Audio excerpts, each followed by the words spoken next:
Red pillars will make some observations that are true, and then they get wild with it. And they go off into these crazy places where it's like, I understand where you're starting from, but the places that you could go in such a better direction. Back then, online only existed to augment your real life. Yes. The reason why you got social media is because it helped you connect with friends more. Because back then, like, a lot of us weren't using cell phones as much yet. It wasn't a requirement to text everybody. Yep. Like, MySpace. yeah. And people use these things to make their real life better. But at some point, past 15 years, it became real life. It became real life. Yeah. Women have stepped into more and more traditionally masculine roles. They're earning more money. They're handling their shit. They're stable. There's more to them than just looking pretty. This is what women have done. But men are not allowed to step in traditionally feminine roles. If you were black and you wanted to buy houses in certain areas, couldn't buy it, yeah, you you couldn't literally get a couldn't do it. Yeah, which is, and again, not to make excuses, because today is today, and you can't go into the past and change anything. You have to work as hard as you can today. But it pisses me off when you get some of these white motherfuckers that have had houses that have been in their families for fucking generations, looking at people who's... Welcome to the Fresh Fit Podcast. Well, Sneako, not you so much. Yeah. Yeah, we're tired of you. Been all week, bro. Yeah, he's about to be our neighbor here soon. So you guys are about to see him pop up. Like, it's going to be crazy. You're going to see him in the chat 1 minute like, yo, this bitch is annoying. And he's just going to pull up and just like shit on them. But I guess we can start with you, Sneako, and then Destiny can introduce himself. Sneako, my second channel. You know me. I've had a lot of debates with Destiny recently. And shout out to Act for calling me stupid for the last debate with Destiny. Stupid. Come on, man. Okay, so this Destiny or whatever the fuck his name is, basically he's making him look fucking stupid. Come on, man. Come on, Act. Thought we were cool, man. AK. I'm gonna pull up and hang. He'll probably be here sometime this summer. So yeah. Well, summer's almost over, but in the fall maybe. Anything else? Nah, that's why I don't give a fuck. Yeah. Fantastic. Destiny, welcome to the Fresh Fit Podcast, man. Hey, thanks for having me on. Destiny, I was the not stupid one in that debate. Thank you very much, Ak. I don't know anything about you, but I appreciate the compliments. So, yeah, you can find me at youtube.com/Destiny. I do politics, philosophy, video games, whatever. Awesome. Some would call me blue-pilled, maybe. Okay, all right. Yeah. So, can you tell the people why you're banned? Because I did not know that you were banned off Twitch until right before we started the stream. What happened, bro? Yeah, if you could talk about it. Sure. Just basically, I've always had kind of like a center-left political position, which like 5 years ago in the gaming space was pretty far left. Yeah. But the scene has changed a lot over time. Yes, it has. And yeah, stuff has gotten way, way, way farther left. So I think the ban was because I had a position that I didn't believe that trans women should be competing in the same leagues as cisgender women. Real women. How dare you? Oh, you bigot? Yeah, basically. And then I think I got banned for that. Bro. Maybe, but they all they do is they tell you that they ban you for hate speech, and they don't actually tell you what it was for. But I don't say like any hateful slurs or anything on my stream, so that's my guess. But it's very big. Yeah, I mean, hey man, let's just let guys compete with girls and just continue to beat the crap out of them and let them know that they're inferior physically. All right, cool. So I'll read these chats real quick. We already got 12,000 you guys in here, so do me a favor, like the video, subscribe to both their YouTube channels, Destiny, Sneako, and Sneako. Okay, and their links are all below as well, guys. Check them out. First and foremost, Destiny, I want to say thank you for getting our side when all the bullshit happened with L3 making those dumbass allegations. That's when I reached out to you actually, giving an objective look on it. Obviously that girl made some bullshit allegations that weren't true, and like her story just fell apart when we pulled out all the receipts. And Ethan, of course, trying to make it worse than it really is. Of course, yeah. They call him Ethan Decline for a reason. Decline. That's liberals. All they got is cancel culture. They're not really good at arguing. You guys we don't have as many nicknames as you guys have. I'll say that for sure. Jesus Christ. I'm like relearning every YouTuber when I step in here as like a new nickname for you guys. Oh, yeah. We have a bunch of nicknames. But yes, Lasan and L3 are definitely our favorites ones. And, they're the ones that like, they made so many videos talking shit about us like, oh, we'll debate you guys, blah, blah, blah. And I was like, all right, cool. Let's debate. Matter of fact, me and Andrew will gladly debate you two in person. All of a sudden, oh no, we got family. Oh no, we don't want to debate. It's like, are you guys even relevant anymore? Well, Andrew Tate's the most searched person on Google, and we get way more views than y'all, and we have 1/3 of the audience. So what's your excuse, bro? What's your excuse? Like you're gonna say we're not relevant? What the fuck? You know what it is, bro? They're our biggest supporters. That's what it really is. Talk to them, man. All right, so I guess I'll turn it to you guys. Like, what do you guys disagree with on Fresh and Fit that we typically talk about? I want to start with this just for you guys, because you guys are definitely icons in the space as well. How'd you find the RP, and what's your thoughts on the RP? And we'll start, I guess, Destiny. Yeah. So I've been doing like the political space probably for since 2016, and then Redpill stuff is kind of like it rose like in the early Trump days, and then it kind of like receded for a while, and then I see over the past year or two, especially last year, it's like picked up again a lot. And I guess the way that I see it is that you've kind of got like this progressive establishment that has basically, through all of these kind of like academic terms, have like built up this idea that you can say like men, white people, the Mayo side, blah, blah, blah, blah, blah. Yeah. But like every other racial minority is super protected. Can't make fun of black people, can't make fun of Hispanic people, can't, right? And then if you're white, there's like 50 million things you got to worry about. When you have that type of attitude, and then it becomes pervasive on your side, then, I mean, invariably, there's going to be other people that will start to speak to the disaffected people that you're pushing out. And I think that part of the red pill has been that there are people on, I'll say the right, I don't know if you guys would consider yourselves to be the right, there are people on the right that are willing to speak some uneasy truths that people on the left just won't acknowledge. Yeah. You know? And as long as you're not willing to acknowledge something that's true, you're going to lose to the people that are willing to acknowledge what's true. And I think that red pillars will make some observations that are true, and then they get wild with it. And they go off into these crazy places where it's like, I understand where you're starting from, but the places that you go, you could go in such a better direction. And That's what we've been arguing about my engagement has on been stream with like for- the red pill. Yeah. All right. I mean, I agree with that. Like, I mean, I've talked about it. That's a big reason why we get dragged so much is because I've said it a million times. The public enemy number one is the white male. It's how you galvanize the left is you need a common enemy. It's what Hitler did to unite Germany. White man bad. They came here, colonized, and they enslave everybody, etc. But if you're like a woman, you're a colored person, whatever it may be, you're considered a protected class, and you can say whatever you want. It's only racism, right, if it's on a protected class. But if you make fun of a Caucasian guy, talk shit about him, even a white girl. We've had girls come on this podcast to say derogatory terms about white people, and no one bats an eye. And my thing is just this. We talked about this with Sneako the other day. You know, we'll have people run around saying Black Lives Matter and Black Power, and we need to have Black-owned businesses, and you need to marry a Black woman. You should need to be with your kind. We need to keep our roots strong. Black lives, right? Black Power. Could you imagine if we reversed it around? White Power. Yeah. Oh wait. Oh no. KKK. You know what I'm saying? Like, oh, you guys are racist. Blah blah blah. But it's only racism when white people do it. It's not racist the other way around. And it goes back to that logic thing that I talked about. If you put it on the other side, it doesn't make sense. And it does not in this case. I will say, let me represent the other side a little bit. I think there are reasons for that. I think there are reasons why, and everybody at this table knows, if you hear a guy say Black Power, it's whatever. But if you hear a dude say white power, you're like, hold on. What do you mean by that? Right? It's like, and it's one of those things where, different people, represent groups for different reasons. But the problem is that I can give you that answer for that, and I can give you that answer for everything else. But when you take all of it collectively, at some point it doesn't matter anymore. It just sounds like, you fucking hate white people. That's what it sounds like. So yeah, they're like, I think everybody here knows when you hear somebody say white power, there's something else going on there as opposed to like Black power. No, of course, or Hispanic power. But yeah, I agree that like when you have that excuse for every single issue, like why is it okay to say fucking kill all white people, but I can't do it with Black people? When you have that excuse for every reason, it looks bad. And I think that's where the left's kind of like lost control of the narrative and the optics and everything. Yeah, I just look at it like if you want to end racism, then everyone's got to be held to the same standards. For sure. My thing, like you can't sit there and say Black Power, then a white dude goes ahead and says white power, and you're like, oh well, you're a racist when you're pretty much saying the same shit. I've heard them say terrible things like, oh yeah, we need to attack white people, take the shit back, and no one really bats an eye. It's crazy to me that like Black Lives Matter is not designated as a domestic terrorist organization because they fit the profile 100% according to FBI definition, But if you have like a white militia group, they're definitely going to go on that FBI list. So I look at it like, listen, you look at the Justice Department, what does Lady Justice have, right? She has a blindfold and she has the 2 scales. Justice is supposed to be blind. That's what they say. So I look at it like, listen, if you're going to go ahead and say this is racist on one side, it's got to be racist on the other side too. That's all I'm saying. The way to defeat racism is through equality, but it can't be selective. Yeah, Twitch went through that a couple months ago. There was a huge ordeal where some people wanted to defend calling white people cracker, and it blew up into a huge thing. And like, I was surprised Twitch actually started banning people for it. It's like, this is a little bit wild, but yeah, not a good look, I would say. Yeah, it's just like I said, it's just wild to me how like you can be racist to white people, but if they say anything about like a protected class, it's considered you're racist.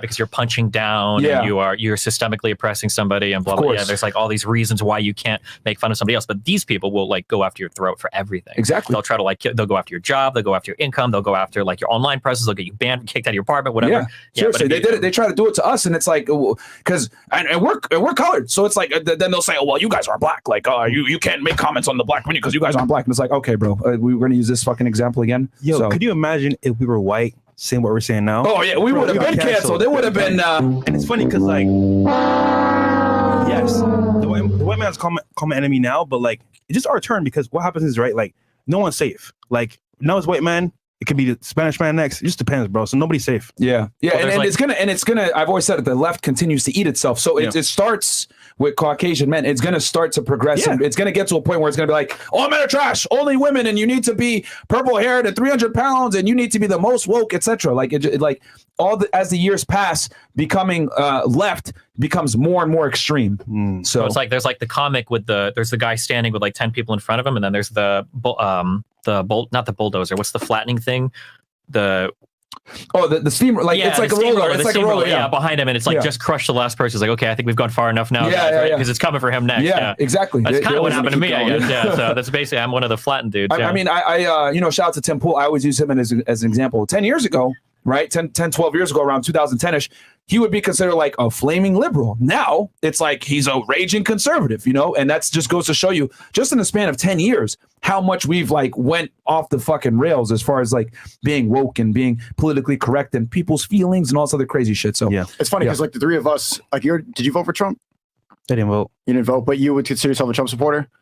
Bro, he don't even watch American movies. I don't Well, it's just funny that we're at this table now. If you were a Trump voter, you'd immediately be labeled alt-right. But Myron and I both voted for Trump, and like they can't use the same terminology. I will admit, I didn't vote, but if I could. Oh, you didn't vote? I didn't vote, but if I could, I will vote for him. And if he runs again, if they don't pull some bullshit, why couldn't you vote? Because you work for the government? Well, in 2016, where was I in 2016? I was I was registered to vote in Connecticut. Oh, so it didn't matter. My vote is useless, Okay, yes. Yes, in 2016, I was registered in Connecticut. So that's a big, yeah. So the elephant in the room, is Andrew Tate good for the guys or not, in your opinion? And why? I'd say absolutely not. Okay. Why is that? I think that the idea of masculinity and success and fulfillment that's being sold by a lot of people on the right, I think leads to the same type of spiritual wasteland that you're trying to like pull these young men out of, I would say. Like when I look at somebody like Andrew Tate, or even like for you guys, and anybody that talks about red pill stuff, it always feels like your big markers for success are how many women can you get, how much money can you make, what kind of cars do you drive. And at the end of the day, I don't know how old you guys are, but like when I think back to the things I've had in my life, like I don't like remember the third, new iPhone I got. I don't remember like when I got my new car, like how it was cool for like a week, but like there are memories that you make with other people. There are things that you achieve or accomplish in your life. For me, maybe stuff related to music, maybe stuff related to gaming when I was in esports. Like these are the standout memories that I have, but I never hear anybody in like the red pill society building towards that. It always feels like they're building towards like the most hollowed existence that you possibly could have as a man that gets like signed off by mainstream consumer society. You've applied that a lot to me, but I've never even really talked about that. And even if I do, I want the ability to buy those things. It's not those things are going to make me happy. I just want to have the power to not be restricted by anything. Yeah, but I guess the argument that I always make is that if you spend all of your life trying to get the capability to have everything, right? Like a man who spends his whole life on the mission, once that mission is fulfilled, he has nothing. Because your whole life you've just spent trying to get stuff, right? And you haven't worked on building relationships, building friendships, accomplishing something real. Like the best type of advice you get from Red Pill is at least working out. As long as you're doing it for yourself and not to impress a chick, but like, because building your body means something. So right? you don't think we should tell people to get money? I don't know. I don't think that's that important. I think that there are like upgrades to your life you can make. If you're making $15,000 a year and you live with your mom and dad, yeah, you need to up your money, of course. But like if you've got a decent job, and I've seen this as a millennial, there's a lot of people from my generation who are sitting in their apartment making $140,000 a year, doing work from home, who fucking hate themselves. They have no friends except for the ones that they see light up on Discord. They have no hobbies except for the 4,000th game of League of Legends they play for the day. And they have like no fulfillment in their life. They have nothing. And then these are the types of people that go online like, how do I meet girls? How do I meet friends? Like, why is it that I've hit every big marker in my life, but I'm fucking miserable? And I think that void isn't being answered by anybody, I think, right now. Would you admit, right, that life is about experiences? Yeah, for sure. So if I'm a guy living in this world today, when I want the best experience possible. Absolutely. So if I'm telling guys to be better and become better themselves and experience more things in life, I want to have the best in life. For example, nicest cars, nicest lifestyle, because that does breed experiences. Now, I get what you're saying. Most guys may not get to that marker and they may be miserable on the journey. But we're just saying, look, if you live on this earth right now, how do you improve? How do you become better? Because that is the only way you can actually have purpose in life, becoming better. I agree with you, but we're almost begging the question. Having the best experiences, the best type of life. But what are those experiences?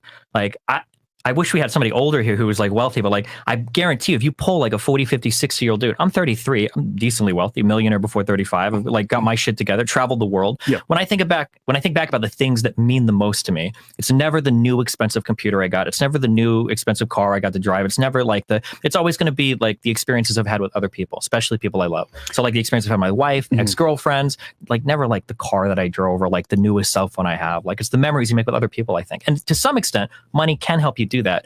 But to another extent, money can help you do that. I have my family on my mom's side all came from Cuba, and I watch my Cuban family is so divided. Yeah. On one end, I've got God bless them, I love them. My parents are amazing people. I love them. They love me. But oh my God, do they run the rat race? They're in a huge house. They're both on Social Security. My dad works full time. He collects disability and retirement from the Air Force, and they're going to work till they die. They've already got like one foot in the grave, or they're walking down working full time. And like, where's the happiness in that? Whereas if I look at the other part of my Cuban family, half these people live in Hialeah. They live in these dog shit apartments that flood. Yeah, every time it fucking rains, you've got cockroaches around. But man, every Friday, Saturday, they're having these huge parties. They're having barbecues. People are going over. They don't have expensive shit. Half these motherfuckers don't have phones, but they're all having fun times. They love each other. They're having like an amazing time every weekend. They've got friends, relationships. And I look at like both of these worlds and I'm like, fuck, like, well, who's winning at the end of the day? Because on one end, I see the American dream, which is chasing the houses, the money, the pools, the big lifestyle.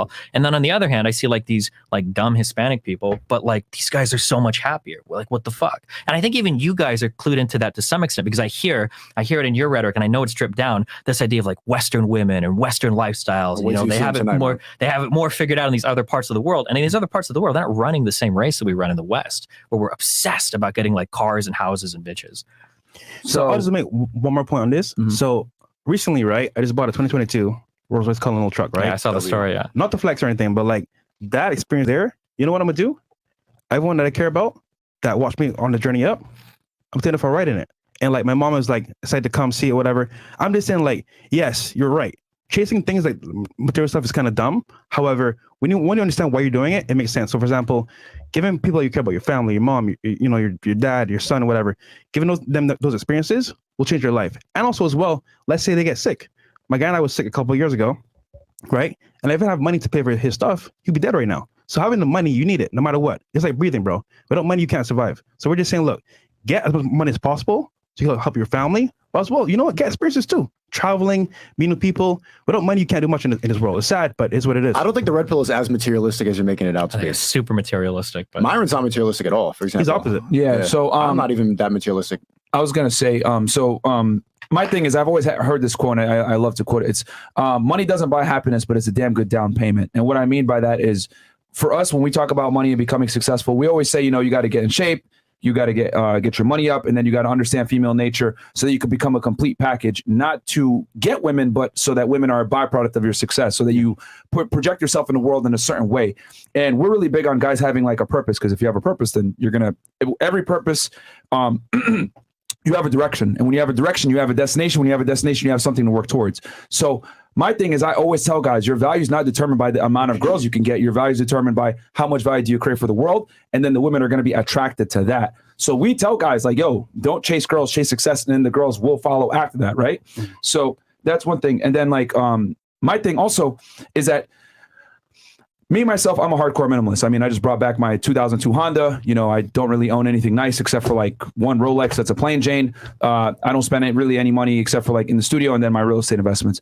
But I think it's important for guys to have the capability to have these experiences you're talking about. So I agree with you 100% that life is built upon experiences, not materialistic things. Now, for some people, those experiences are centered around material things. It depends on the person. But my thing is, I look at it like, you need to have that money so that you have the capability to provide those experiences in the first place. And I know what you're saying, like with Tate and everything else like that, that he might not be a good example because it's hollow. He's telling guys get Bugattis or whatever. So I see your perspective on it.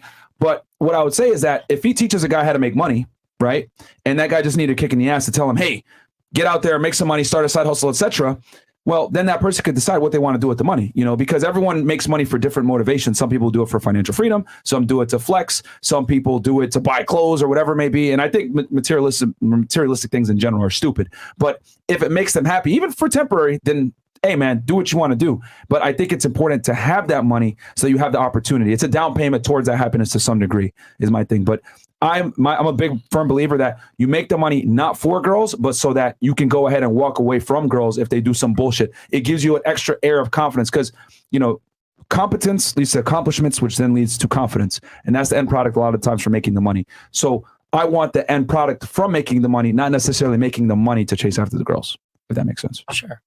And I guess we'll probably get into more of this in later topics. Yeah. If that is the case, I think that's a good message, right? The goal isn't to get certain things, it's to build yourself up to a position that those things come to you naturally. That's what you want. That's what we say. And it's a better way to get those things too, because then you really deserve them, you really earn them, and you're going to keep them because you're not playing stupid games to get a hold of them. I do agree with that. And I think that there are things you can spend money on to get good experiences, right? Yeah. So you guys have been a podcast for like a year and a half. Yeah. You have an amazing studio. You've had a lot of success. Like every dollar that you pour into this is a sense of fulfillment, right? You're not just buying shit to have shit, right? But you're like actively improving on something that I imagine you guys both probably feel, everybody in here probably feels really strongly about. So that's cool. I support that. I think that's a good idea.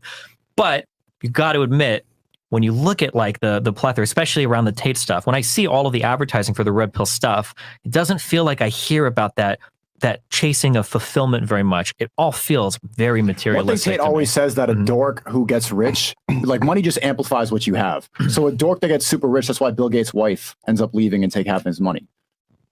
Because you're just a dork with a bunch of money. It doesn't make you a better man to have a shit ton of money. You need to be a better man overall, or else you're just a rich dork and everybody looks down at you. But then the only worry is when you're tracking the metric, like, are you a better man because you have money? Or like you were saying, do you get more money because you end up being a better man? And the second one I think is okay. There are ways you can improve yourself to improve your life to get more money. But if the goal is the money, that's always going to be the goal. And when you attain it, like you're going to be lost. I think foundationally, if your drive is going to be a set of money, you're going to win, because at that point, you're right. For example, we have a goal board in our rooms, at least in my room. And when I hit each goal, it's like, okay, cool. I feel happy. But then I'm like, what's next? If you hit all your goals, then what do you do? So in that sense, I get what you're saying. But if you're coming from it, you know what? I enjoy the journey to get to where I'm at. Then it makes sense. Yeah. Another thing too is why I tell guys all the time, like, I went on a whole huge rant on this as far as like guys like attributing their value to their notch count or getting girls, is that it's a fleeting win, because once you hit, let's say 50 girls, oh, now I need 100. Once you hit 100, now I need 200, and then you're never going to be satisfied because you're always going to want more girls. You're like, I always say the male thirst for, sexuality from women is insatiable. You're always going to want more and more girls. So the only way that you can really satisfy that like drive to conquer is through accomplishing things and then letting women be the byproduct. Because if you're going to go ahead and chase after women, you're going to be a very angry, bitter guy, because you're going to be dealing. Chicks are fickle and flaky from the rip. That's just how they are. They're emotionally erratic creatures. So I always tell guys, you go after the success because at least that's in your control, and then the girls are going to come after. I always use Drake as an example, right? So when Drake comes here to Miami, right? Drake.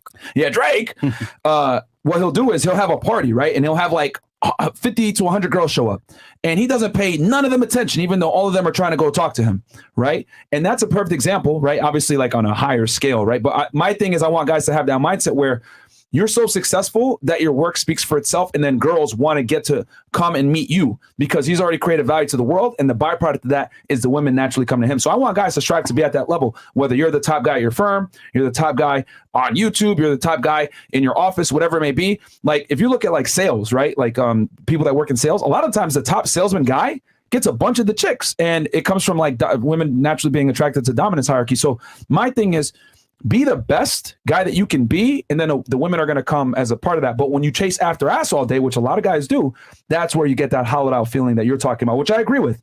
And I've said that explicitly many times. You got to become the best version of yourself, and that comes from going to the gym, making money, and then becoming that guy. Because the other thing too that Sneako was saying, as far as like, these guys that are like losers that make money quickly, maybe they just, hedged on a good ass coin and then they made the money and they blew up. Dorks. They didn't learn.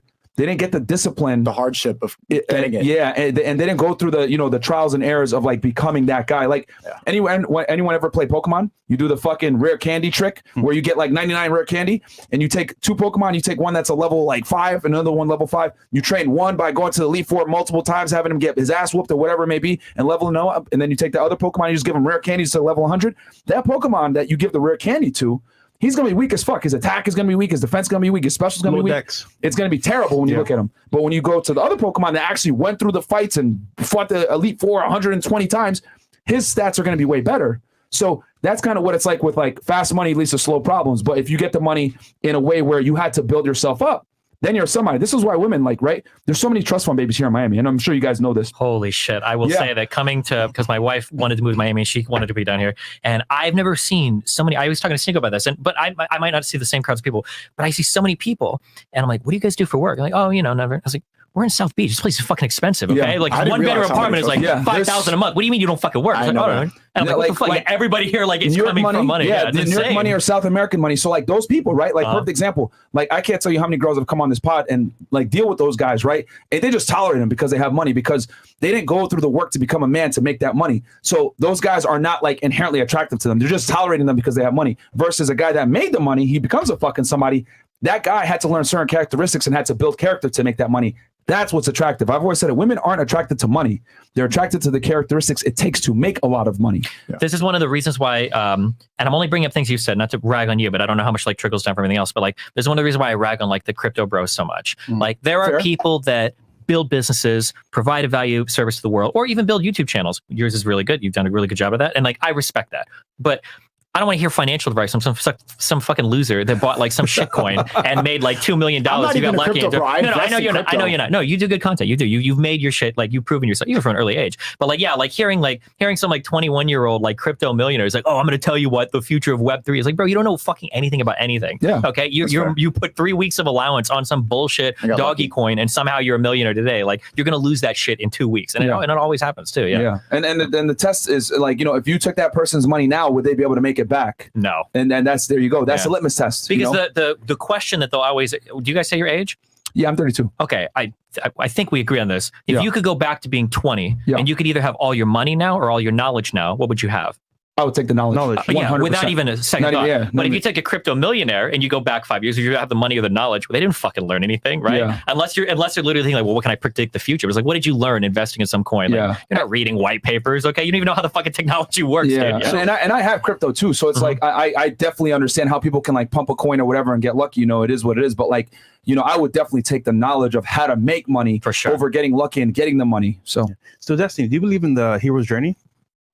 Like the Greek archetype or whatever? Yeah.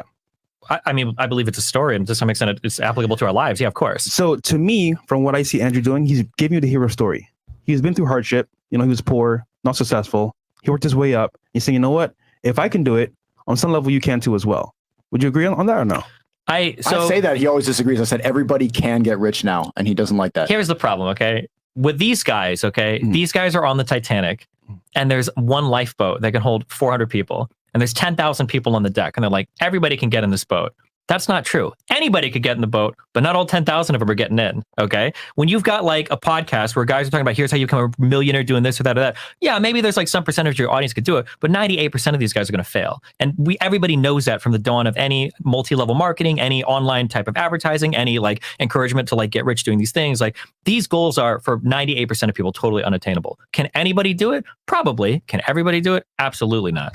Would you agree though, that if I work on myself every day for the rest of my life, I will improve on some level? Absolutely, yeah. So that's what we're saying here on the podcast. We want guys to improve. You may not become a multimillionaire per se, but you can do the best that you can do. For example, maybe top guys for sales in your area. Maybe like, you're the guy that has like the most, like I want to say, influence in your society. We're just saying like, as a guy, if you can improve every single day, you win, because on that level, you have purpose, you have drive, and people see you as, the top G in that sense. For sure. Yeah. I mean, because if you shoot for the stars, and you fall a little bit short, you're still up high. So that's what it comes down to. Do you think you've been blindsided a little bit by just seeing like the Bugatti and seeing TikToks and stuff like that? Well, but that's always like the thing is, that's always like the pull-in. And I think that's what a lot of the people are after. Because when people start evaluating if they're successful or not, and I'm going to be honest, it happens even in my audience, right? I'll say like, hey guys, like we should think about these political issues like this or that. Some people will just bite like a political opinion and they don't actually copy any of the underlying thought process. So I'm like, well, fuck, like now I'm kind of disappointed. Isn't that exactly what happened to you with the Redpill space? No, what do you mean? Like, don't you think you just took the bite-sized little... No. What I'm saying is I think a lot of people take the bite-sized stuff. Because like I said, and I admitted at the beginning, and I'll say it again, I think there's a lot of stuff that Redpill people do get right? I think that a lot of people on the left for whatever dumb fucking reason, are really scared of self-improvement. Like, I'm reading articles from the New York Times saying that, like, you know, workout culture has been taken over by the right. Why the fuck is that the case? Why the fuck would the right have a monopoly on improving your body? What a stupid thing. Meanwhile, I go to the left and I'm seeing like health at every size shit. I'm like, oh, well, that's why. Fuck me, I guess, you know? So yeah, I mean, like, there are things on the red pill that they acknowledge that are true. Yeah, you're going to come to the good side eventually. I'm telling you, man. Yeah, I mean, there's a quote, just because one side errs too far, does it really follow that the other side couldn't be erring too far as well? And that's kind of how I view it. Like the left has fucking ran away for sure, but that doesn't mean that the right has the correct answer on everything. So you're in the middle. I'm definitely on the left, more on the left. Okay. So I'll say center left. I'll give you that. Okay. All right, If I reach really far, I can touch the middle. Okay. Yeah, I mean, and we talked about body positivity before too. I mean, that's one thing that I have, like, I've made girls like literally get very mad or cry or whatever on the panel. Like, I genuinely, wholeheartedly believe if you're fat, it's your fucking fault and you deserve zero sympathy. You know, because at the end of the day, as a human being, especially in a first world country like the United States, you control every morsel of food that goes into your mouth. Controlling calories and going to the gym is not that difficult. If you can go to you can build a pretty damn good physique going to the gym only 3 times per week for about an hour or an hour and a half. And people will waste that time playing video games or eating shitty ass food or doing a bunch of bullshit on their phone, scrolling through TikTok. So like obesity is just something that's unacceptable. But yes, I agree with you. Like, that's like considered like on the left, they're like, oh, body positivity, accept you at any size, love your curves. But you know, with the conservatives, they tend to be like, well, being fat is not correct because conservatives tend to be a little bit more based in reality. Does that mean that, you know, are all conservatives right? No. But that's one thing I agree with you, that the left is definitely on some bullshit with this body positivity, which I think is cancer. Well, and then like the thing, and I'll push back a little, the thing is that like the core of that messaging is correct. You can, just because you're fat, doesn't mean you can't try to improve your health in some ways, because something that'll happen sometimes is once somebody gets a little fat, they'll just lose it. They're like, fuck it. Like, I'm in the overweight, I'm obese, I'm going to eat whatever. I'm not going to exercise. My life's over to me. No, like, you should love your body. And that should be the big drive to improve it. Even if you are overweight, you can still love yourself. You don't have to hate yourself. And that should be like the big drive that's pushing you back towards being a healthy person. But somehow, somewhere along the way, that got convoluted or warped into, well, you're healthy and you love yourself, and we can't be having any problems with ourselves, so we love ourselves. So if you love yourself, nothing can be wrong with you. Therefore, you're perfect the way you are, and then don't work on anything. So that's always the issue, is that like, and that's what's happened with so many of these left-leaning narratives, is that they start off, I guess, kind of like the right ones, where like the central idea, I think, is good. Like, if we talk about like BLM, or we talk about like black issues in the United States, there is truth that things like slavery or Jim Crow fuck with the position of black people today. Yeah, but those reasons for why people are in the areas they are suddenly become justifications or rationalizations to never improve anything. Agreed. And yeah, now the explainer for why you are where you are has become the handicap or the crutch that's preventing you from succeeding. And that's the thing that drives me fucking crazy. Agreed. I mean, we 100%, like, we talk about this all the time. Like, the victim mindset is extremely strong in the black communities. They continuously complain and cry about laws that don't necessarily affect them right now. And honestly, they might be not even in a situation where their family wasn't negatively affected by it, but they will sit there and be like, I need reparations or whatever it may be. And my thing is like, how is it that foreigners come to this country that don't even speak the language, don't have an education, are able to come here and build a business or make a 6 figures or whatever it may be, or rise up the ranks faster than people that are born here, raised here, have an American citizenship and speak the language and have all the opportunities? There's people that, you know, as you guys know, I don't know if you know, Destiny, I was an agent for Homeland Security investigations. And one of the crimes I investigated was human smuggling. And I would see people dying trying to come into the United States all the time from all different parts of the world, you know, dying from, you know, getting left in the brush, in the desert, getting crammed in vehicles, dying from heat exhaustion. I mean, in San Antonio about a month ago, they recovered like 50 aliens that died in the back of a truck. So seeing that with my own 2 eyes, seeing dead children, dead families, etc., coming here struggling to try to get a better life, I have zero excuse for anyone that make excuses about systemic racism or whatever, whether it's black, Chinese, green, I don't give a fuck. If you're in the United States and you're poor, it's your fucking fault. It really is, because this is the land of opportunity. And this is something that, so I'll throw on both sides here. It'll piss me off on the left, because like, if you want to find some of the most anti-immigrant or sometimes racist people in the United States, it's going to be from those newer immigrant communities, because these are the guys that are coming over, they're busting their ass, they're working as hard as they can, and they don't make excuses for anything. They don't. But then, and then I'll see it on the right where conservatives will utter this shit. We're like, I don't want these lazy fucking Mexicans coming to my country, blah, blah, blah. It's like, bro, are you serious? Yeah, like, go really drive anywhere in the fucking summer and look who's on the roofs, like putting everything up. Like, look who's out there busting their ass, driving, getting where, however the fuck they could do it. Like, some of these people can't even fucking read. And they're showing up working like 12-hour days. Like, you can't call these people lazy. They're not. They work harder than any other motherfucker. That's why they're taking your jobs. Yeah, at my old job, right? It was a tech company as well. I had a guy, one of my best friends on the team, Mexican, right? Me and him worked overtime. We did the most hours in the office. We started making more than our boss. And you know what it was? It was drive. Both immigrants want to be successful. Hey, you know what? Everyone's like, you know what? Let's go get a beer. Let's go drink. Let's go party after work. We're like, bro, we need to make money, bro. Like, we're not going to be here 40 years plus. They were like, you know what? We'll get a retirement. We'll get a pension, whatever. We'll get like retirement, whatever. I'm like, bro, we're here to make money and be successful. So we worked harder than everybody else. And we were immigrants. So it's like, it just depends on your mindset, bro. Yeah, I mean, this isn't just the black community. This is any community where they're making excuses for where they're. It tends to, if people have been here for generations, a lot of times they'll just like not value the opportunity that they have living in the United States. Whereas like people will like fucking try to die to get here.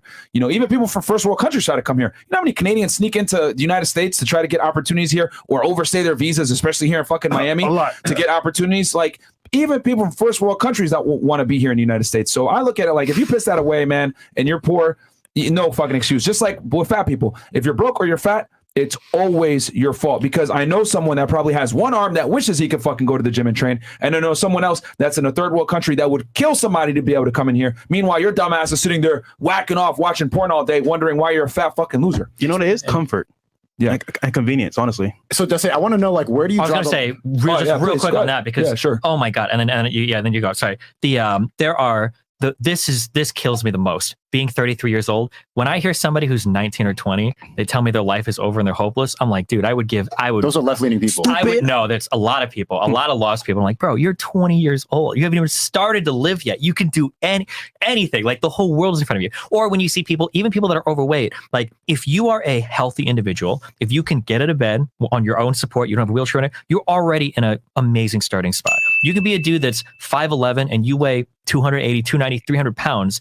That starting spot, assuming you're healthy, no chronic conditions, you're still in an amazing place to start. Absolutely. You have such an amazing road ahead of you if you just like put in a little bit of work. And on the second thing, just as like a self-improvement thing, you have no idea how much time you have in the day. You shit away so much time looking at your phone, do whatever. Yeah. If you block out just fucking 30 minutes or 1 hour, you could become like a world expert at anything in like 1 year. It could be an instrument, it could be fucking gym, it could be whatever. Just 60 minutes a day is an unimaginable amount of time. You haven't said any of this in our debates. I'm wondering where you draw the line between being complacent and like toxic hustle culture. Because I've always said like anyone can get rich. And like, well, it's hard for people. Not everybody has the same circumstances. And left-leaning people make a lot of excuses for the reason they encourage complacency way more than people on the right. So I'm wondering where you stand on that. Okay, so you analyze on the very highest level. When I'm analyzing things, I'm the most progressive motherfucker in the world. We need to talk about systems. We need to talk about like the structures of racism, oppression, like things that affect wide groups of people, because these systems are real. They do affect people. But if you get me down to an individual, I'm talking one-on-one to somebody, I'm the most like libertarian anarcho person in the world. Nobody's going to do shit for you. You're the only one that cares about yourself. You need to do whatever the fuck you can to improve your position because nobody else is going to care about you like you do. So are you left-leaning just because you're a streamer? No, it's just there's a different level. First of all, I'm already banned for not being left-leaning enough, so nice try. Okay. Secondly, I've got the perfect story for being a fucking conservative. Okay, lived on my own since I was basically 17. Okay, self-made fucking millionaire, self-made. Nobody in my family helped for shit. Okay, so I got a good conservative story if I wanted to be. But no, I just think that the problem is that people on the right won't acknowledge like real issues that exist, right? People on the right will say some stupid shit like, yeah, I think family is really important. And, you know, like my grandpa, my great grandpa and shit, like, you know, the contributions they made to my parents, that really helped me in life. And then they'll turn around and say some shit like, I don't think Jim Crow matters. That was in the 60s. It's like, bro, this family doesn't have a fucking house because they weren't allowed to live in this part of the city. But we aren't saying that. That's fine if you don't say that. What people in the Redpill supposed to say that? I'm not saying it exactly, but I'm saying that there are truths on both sides that have to be, you have to take them together and synergize them to get a good view of the world. If you just look at everybody as you haven't accomplished this, you're a fucking failure, and then you come on the left over here and you say like, oh well, nothing is your fault, you have no responsibility. Both sides of these, he acknowledges the inadequacies. Yeah, they're missing a crucial side of the story. I see what he's saying. He acknowledges the inadequacies. It's not an excuse, but you acknowledge it. Yeah, you acknowledge it so that you can overcome it. Yeah. That's the point. But like, here's something I'll say, right? A middle class person, and I don't mean to come down on anybody here, but like, if you were born middle class and you're middle class your whole life, you didn't accomplish shit. You showed up to life every day and you did fine. You went to school, you went to college, and you got a job. And that's great. But those same people that started okay, middle class, and ended up middle class, will look at people that are lower class, and these people will stay lower class, and they'll look down on them. And it's like, wait, hold on, you didn't improve your lot in life at all. You stayed the same the whole fucking time. Why would you look down at a guy, you know, who's making $24K a year, who came from a family of people making $24K a year? It's not like you're a millionaire now, and you had every right to be, right? Because if you were born middle class in America, the United States of America, the fucking world is at your fingertips, right? There are people that are 14 becoming YouTube stars. There are people that are learning computer programming, all sorts of shit, right? You shut up every day and you're going to make fun of the guy beneath you who didn't have half the opportunities you did. That's the issue that I have when I talk about the right. That's a disagreement with the conservatives. But what is your overall disagreement with the Redpill space? Because the only thing you brought up was the materialism, and we kind of, you know, showed that. I think it's the materialism, and I think it's the hyperfixation on the individual sometimes, without acknowledging that, like, yeah, there are structures that like fuck with people that are going to make it harder. And I think there's a fine line to balance it. Not all red people are as bad as all other red pill people. Like, I've seen some that are okay. Assuming, Myron, your positions are as you say they are, I'll probably agree with you on quite a bit. But then there are other people that are true. Yeah, I drive a $40,000 car that I like, and I don't want to buy it anymore. My thing is like $2,000 if that. Sure, I mean, I brought my car back because I had it in college. I drove it across the country when I was an agent. I drove it from Connecticut to Georgia, from Georgia to Texas, then back to Florida, and it keeps me grounded. It has good memories, and I will never get rid of it. And you know, yeah, I mean, my thing is like, I'm really big into real estate. I take all my earned income and dump it into that. So that's what like makes me happy, like building like kind of like an empire, real estate empire. So for me, it's like not really the materialism. It's just that I'm accruing money so that I can help my family in times of need. Like we had some stuff going on. I pay all my parents' bills and take care of them as well. So, or a majority of their main bills. But I think that's the most important thing. And that goes back to what you were saying as far as like experiences and being able to help the people that you love versus like, I'm just going to spend my money like a retard on stupid shit. But if that makes you happy, right, it is what it is. I think a lot of people at some point, once they buy enough materialistic things, they start to get tired of it. Yeah. And it'll help them at least realize, okay, this is not what I wanted. And then that might drive them to go ahead and formulate those relationships or create those experiences, or maybe that materialistic stuff help them create an experience. Everyone is different, but I'm a firm believer that money does not buy happiness, but it really is a good down payment. I think we're pushing more so than anything else to freedom, because freedom means, for example, you have the power to make change. If I just say at my desk all day, right, I do my job, I'm the same, I could talk about change, I could want change, I can't really do much. If I have money now, I can actually make a change either in my life or other people's lives. We're just saying, look, if you're going to be on this earth, at least have the capability to make a change. Yeah, 100%. If money, I mean, it's like money's not everything, but not having it is, right? Yeah. If you're broke as fuck, of course. It's the only thing and this is why, and it's hard to flip the switch on this because I was a carpet cleaner before I got into streaming, and my life was falling behind on my house payments. Girlfriend was pregnant, and I got fired from my casino job, working as a carpet cleaner, and everything is fucked. And in that position, fuck you. No, I'm just kidding. Hearing people say shit like, "Oh, money isn't everything." Money's like, motherfucker, money would solve like 80% of my problems. Fuck you. All right, money is everything when you don't have it. And I empathize with that position. But something that you don't learn it until you're on the other side is there are a lot of, and you guys should see this if you're in this, I'll say this medium, right? There are a lot of people with a lot of money that are fucking miserable. And that's wild to 100%. See. I would have thought that was impossible. And I know so many influencers, so much talent, so many Instagram girls, like, damn, dude, you must be doing crazy shit, fucking like mad, like you got to have the best life. And they're fucking miserable. A lot of these people aren't even fucking as much as you think they would be. Hold on, and I'm like, are you serious? Yeah, go. On the other end, I know many people with money that are very happy and successful. There are probably, they're there. So it's all about the mindset. Because, for example, right, dude, you know what makes me really happy? Being able to say, you know what, my mom is retired in her own house, in her own car. That for me makes me happy. So what I do after that, buying cars, doing stupid shit, that's because I want to. But having that capability to do that made me super happy. We're just saying, look, at the end of the day, you have freedom to do whatever you want, and people are happy regardless. It's a mindset. I can be poor happy or rich happy. It's a mindset. So if you had a choice to make, would you be poor happy or rich happy? Me rich happy all the time. That's all I'm saying.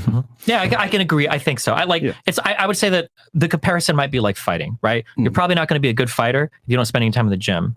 But going to the gym all fucking day isn't going to make you a good fighter, right? It's two totally separate things that you have to work on. So like getting your money up, making yourself a better person, that's good.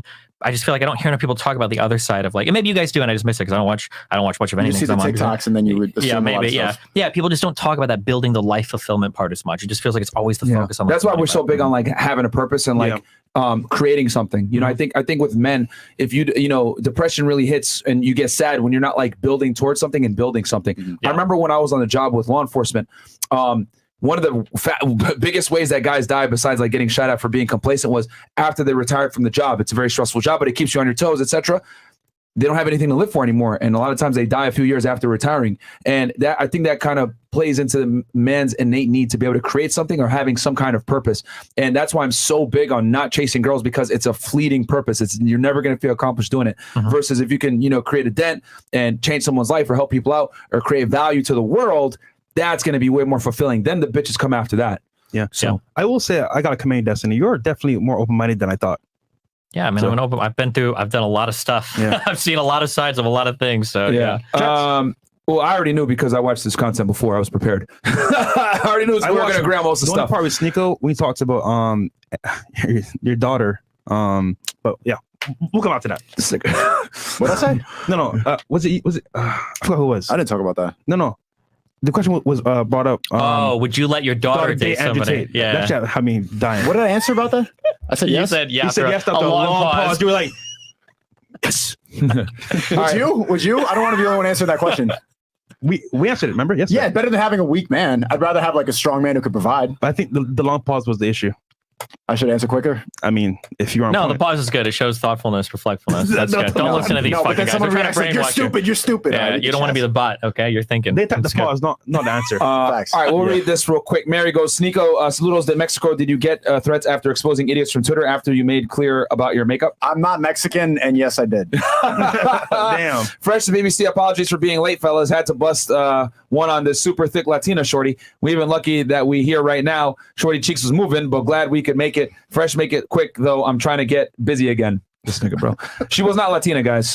European. $50 from Alvin Sam. Why are you ratting on him, man? What the fuck, bro? Yo, this nigga. Yo, dog. Allegedly, man. And she's annoying as fuck. But anyway, that's a whole other thing. What? Alvin Sam, $50 goes. Pro blacks complain. Nigga, bro.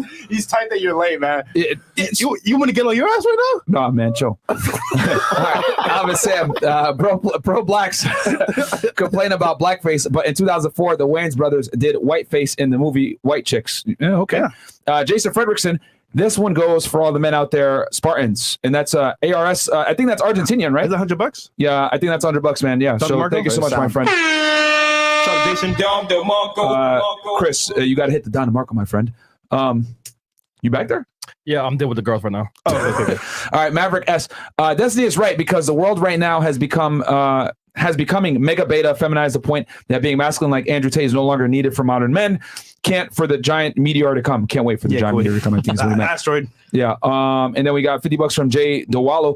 I see Destiny is criticizing Tate based on viral clips instead of watching entire interviews because his message is the same that Myron has stated. He talks about becoming a better person and that life is best when you have a woman that cares for you. Yeah, he does talk about that. Or women. I will say the long form content I've seen is him debating. I've got kind of a friend called XQC, and those are the long form conversations I've seen with him. I haven't seen too much else besides that. Just what were your thoughts on that conversation? That XQC performed not too well. Well, hey, listen, he's from Quebec. Okay, that's how they talk up there. Yeah. Can't help it. Not a wanderer. If you all had a flat fee for advertisement on your channel, what would it be? DM Fresh. Myron. No, have him DM you. I get too many, bro. All right, DM Unplug Fit on Instagram and just type in promo in all caps and I'll answer you. I'm not gonna lie to you, bro. It's not gonna be cheap. It's not gonna be cheap at all. So, Yvette Simonis goes $50. Destiny, who's at fault for the destruction of a two-parent household in today's society? The right or the left? That's actually a good question. You know the answer. That's complicated as fuck. So it seems like, and there's a ton of writing, ton of research, nothing's going on this, but it seems like right now there's like two big issues at play. One that you guys will probably like to hear is women given the opportunity to pursue education and careers will put off having a family a little bit more because who wants to stop their life at 21 to like have a kid? That's a big thing.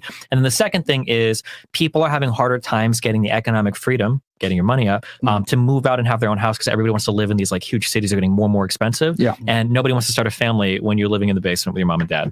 So yeah, I think those are like the two big things. I don't know which one's a bigger factor. Everybody argues back and forth on it. But when people have the money to like move out, it seems like they're more likely to live in their own place and start families. And both of those things are playing a big factor in right now. Yeah. There's many. It's a multivariate issue. You know, you got feminism, you got birth control, you got the feminization of men while simultaneously the masculinization of women, putting off the women chasing education. Women dominate college campuses nowadays, and women are starting to out-earn men in a lot of cities. On college campuses. Yeah, and they're starting to out-earn men in a lot of cities as well. I predict in the next 10 to 15 years, women are going to start earning men pretty much all across the United States. Yeah. On average, but not the extremes. Yeah. Yes. On average. Men are still going to probably the highest earning people are, just like with everything in life, like women tend to, congregate in average. They tend to be better than most guys. But the best and the worst are almost always men on the bell curve, right? So the smartest people are men, then the dumbest people are also men. But when it comes to like average, you take an average chick and an average dude, that woman is more than likely going to be smarter than him to some degree. My boss babes out there. Yeah. So,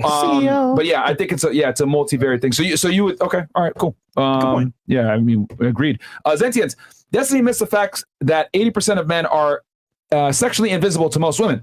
Coupled with high likelihood of coming from a single mother home, men have minimal reasons to improve.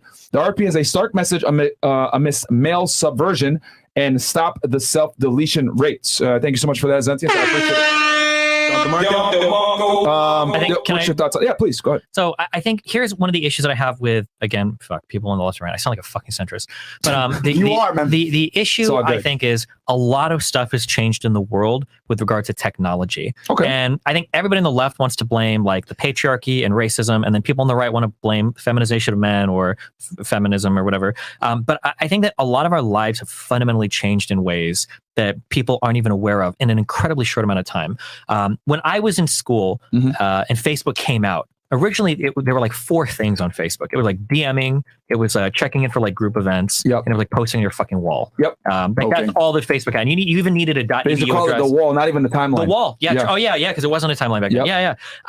Back then, online shit only existed to augment your real life. Yes. The reason why you got social media is because it helped you connect with friends more. Because back then, like a lot of us weren't using cell phones as much yet. It wasn't a requirement to fucking text everybody. Yep. Like MySpace. And people use these things to make their real life better. But at some point, past 15 years, it became real life. Yeah. I don't use Facebook or Discord to connect with real life friends. I use Facebook and Discord to get friends. And that's not the same thing. There is something that is fundamentally lost in human interaction when you are living, and I say this as somebody that fucking lives in front of his computer 14 hours a day, but I still understand the importance of like face-to-face interaction, right? Like seeing you in person, seeing you guys in person, doing it. There's a reason why you do this podcast in person and you don't do it on a fucking Zoom screen, right? It's a totally different experience. Yeah. And people are losing that, and it's getting more and more extreme. But because it plays into these like really bad, I would say evolutionary traps that make us feel good, we keep pursuing it even more. A really good example of this, a lot of people get triggered at me when I say this, I think work from home is probably a really bad idea, because for a lot of people, the only face-to-face interaction they might get a day is like saying hi to the barista at Starbucks or seeing their coworkers. And now you've got, I'm sure there are some people that like, they don't have to commute, they work out more, they say something like, that's great. But you got a lot of motherfuckers now that haven't left their front door in 12 fucking months except to pick up like a DoorDash or an Uber Eats. Ain't that you? No, I get out. I'm fucking here right now. What the fuck?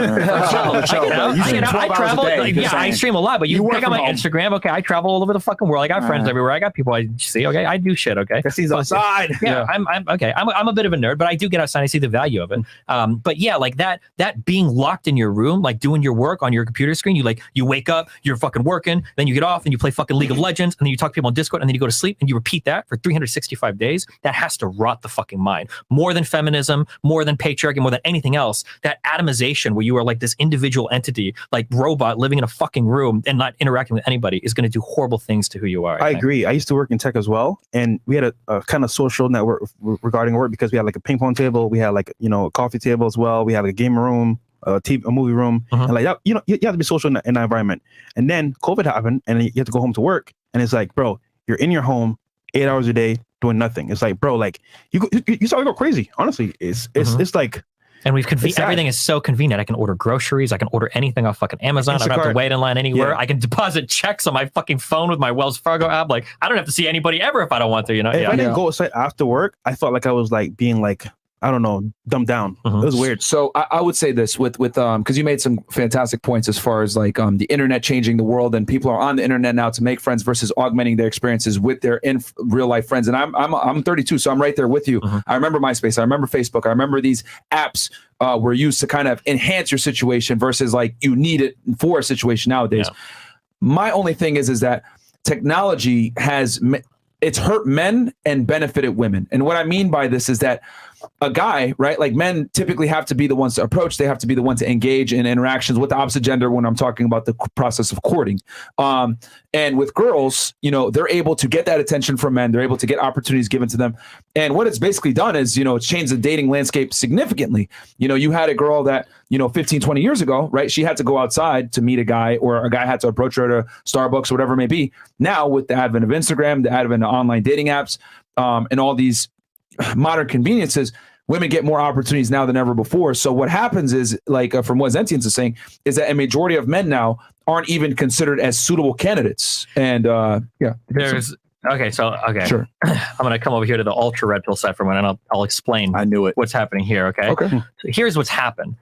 Women, and I love this. Okay, you were complaining about fucking boss girls or whatever, girl boss. I love girl boss. I love those type of women. Okay, I do, but what's happened is women have stepped into more and more traditionally masculine roles. They're earning more money. They're handling their shit. They're stable. There's more to them than just looking pretty. This is what women have done. But men are not allowed to step in traditionally feminine roles. So all of these women who, you know, up until fucking 1970, 1980 maybe, like basically just to show up and they're okay, find a husband and you're decent, right? Yeah. Now they've taken the masculine role of like, hold on, I got a career, I'm working, I'm smart, I get to handle my shit. Okay, cool. Well, can I just like be somebody that like take care of the household? Like, let me like cook and clean shit? Fuck no, you're a fucking loser. Wait, hold on. But that's what you did 40 years ago. Because 40 years ago when men were being men, you guys were allowed to like do the feminine roles of like cleaning house and doing all that shit. And that's all you really did. You didn't really bring much to the table besides like controlling a household. But now that women have stepped into the masculine role, they're looking at all these men, and you know, studies show this, women are earning more and more and more and more, but they still won't date down socioeconomically. They still won't date a poor guy. And it's like, well, hold on. And I remember watching a Tommy Lauren video, conservative. She's like, where are all the good men at? Where the blah, blah, blah, blah, blah. And it's like, well, a lot of men have kind of become like what the old housewives used to be. They don't really bring much to the table. They could probably run a household, but that's it. But that's not enough for the women that have now like masculinized themselves. And I was actually going to, well, you took the words out of my mouth. I was going to say, because it's a two-part, it's a compounding issue. Not only do they have more options, but now they're also earning more money. So what's going on now is that women are making more money. They have more options than men. So why the hell are they going to go ahead and look at a guy that makes 40, 50K per year, 5'8", average man? The average man is invisible to a lot of women. As a matter of fact, you know, we've interviewed now almost 1,500 women. When we tell women the average guy in the United States is about 5'8", 5'9", making somewhere between 37,000 to 52K per year in the United States, depending on what state they're in, they all go, ugh, what are you talking about? Ew. And that's the world that we're in now, because women's taste in men has went up. Also with Instagram, they're able to see what's out there. Yeah. Then you're in Kevin Samuel's world where you've got a woman calling in who's like, I'm 33, I've got 2 kids, I'm single, I want a guy earning 120K a year. And it's like, what the fuck are you talking about? And like, what? We have a female delusion calculator that we use, and it's hilarious because so many women almost always either score 4 out of 4 or 5 out of 5 cat bags, because it's a little cat bag score that we use. And most women are looking for the same archetype of guys. As much as these women say, I'm different and I'm not the same like these other girls, they're attracted to the same goddamn things. So they become the men that they want. And going back to what you were saying, fantastic point as far as like women making more money and not conceding and wanting a guy that's more feminine. The thing is this, I've always said it, men are expected to be masculine all the time, while women can pick and choose when they want to be ladies. So if they want to go ahead and enter the workforce and be masculine, we're supposed to accept that. If they want to be a lady, we're supposed to accept that, and we're supposed to augment whatever they want. However, they will not tolerate us switching our roles. So if a guy was to say, you know what, I'll stay at home with the kids or whatever it may be, that might work a little bit. But we know a big predicator on women divorcing a man actually is her earning more money than that guy. And women typically want a guy that makes about 50 to 58% more money than she does. So, and a lot of girls, because people get mad, oh, Myron, you just bring stupid girls on the show that don't understand anything, blah, blah, blah. I would argue the more educated and the more money a woman makes, the more hypergamous she is, and the more she's less willing to tolerate a guy that's not financially together. I will say, now I'll come back to the loop pill. One other thing that factors into this a bit too, is I think when you look at studies, I think it's like 38 or 37% of women are okay being single.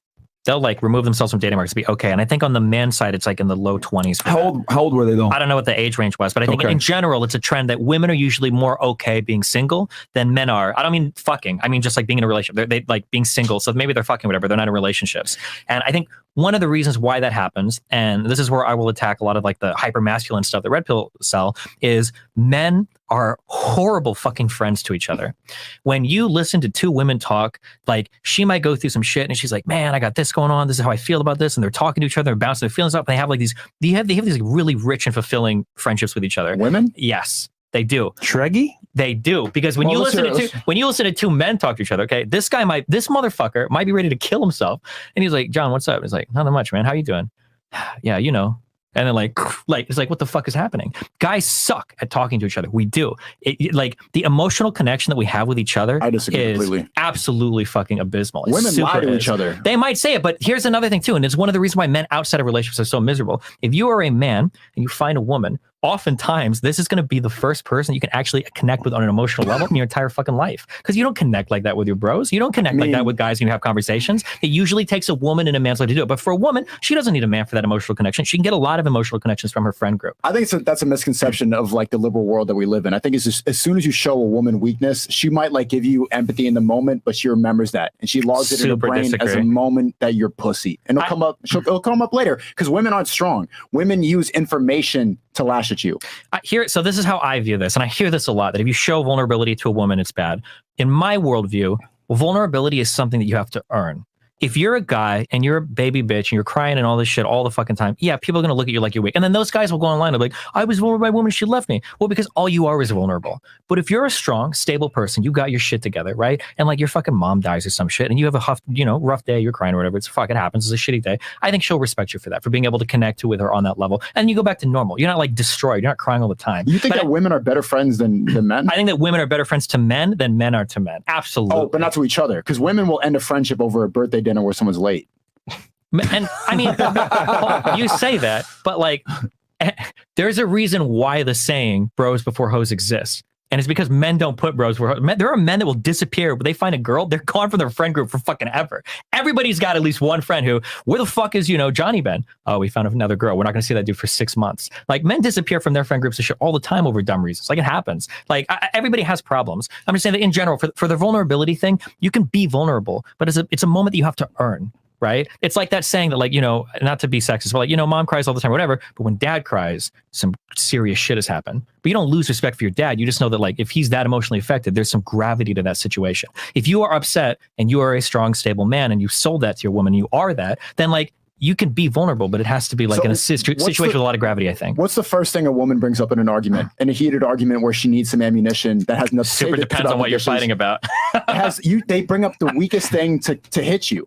I mean, it depends on what you're fighting. I mean, guys do that shit to women too. You're fat. I don't like you, bitch. Like, I fucked your sister. I don't know. Men will say crazy. Everybody says crazy shit in arguments. I'll say this. I mean, this is like very an anecdotal conversation, but as far as like who lasts longer in friendships.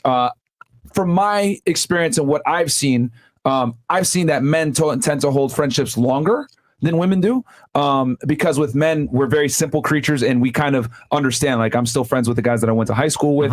We have the same interests. We reconnect on nostalgia, watching Dragon Ball Z or whatever it may be, because guys, you could be 15 years old watching Goku fucking charge up for a spirit bomb. Then you can be fucking 35 years old watching the same shit 20 years later.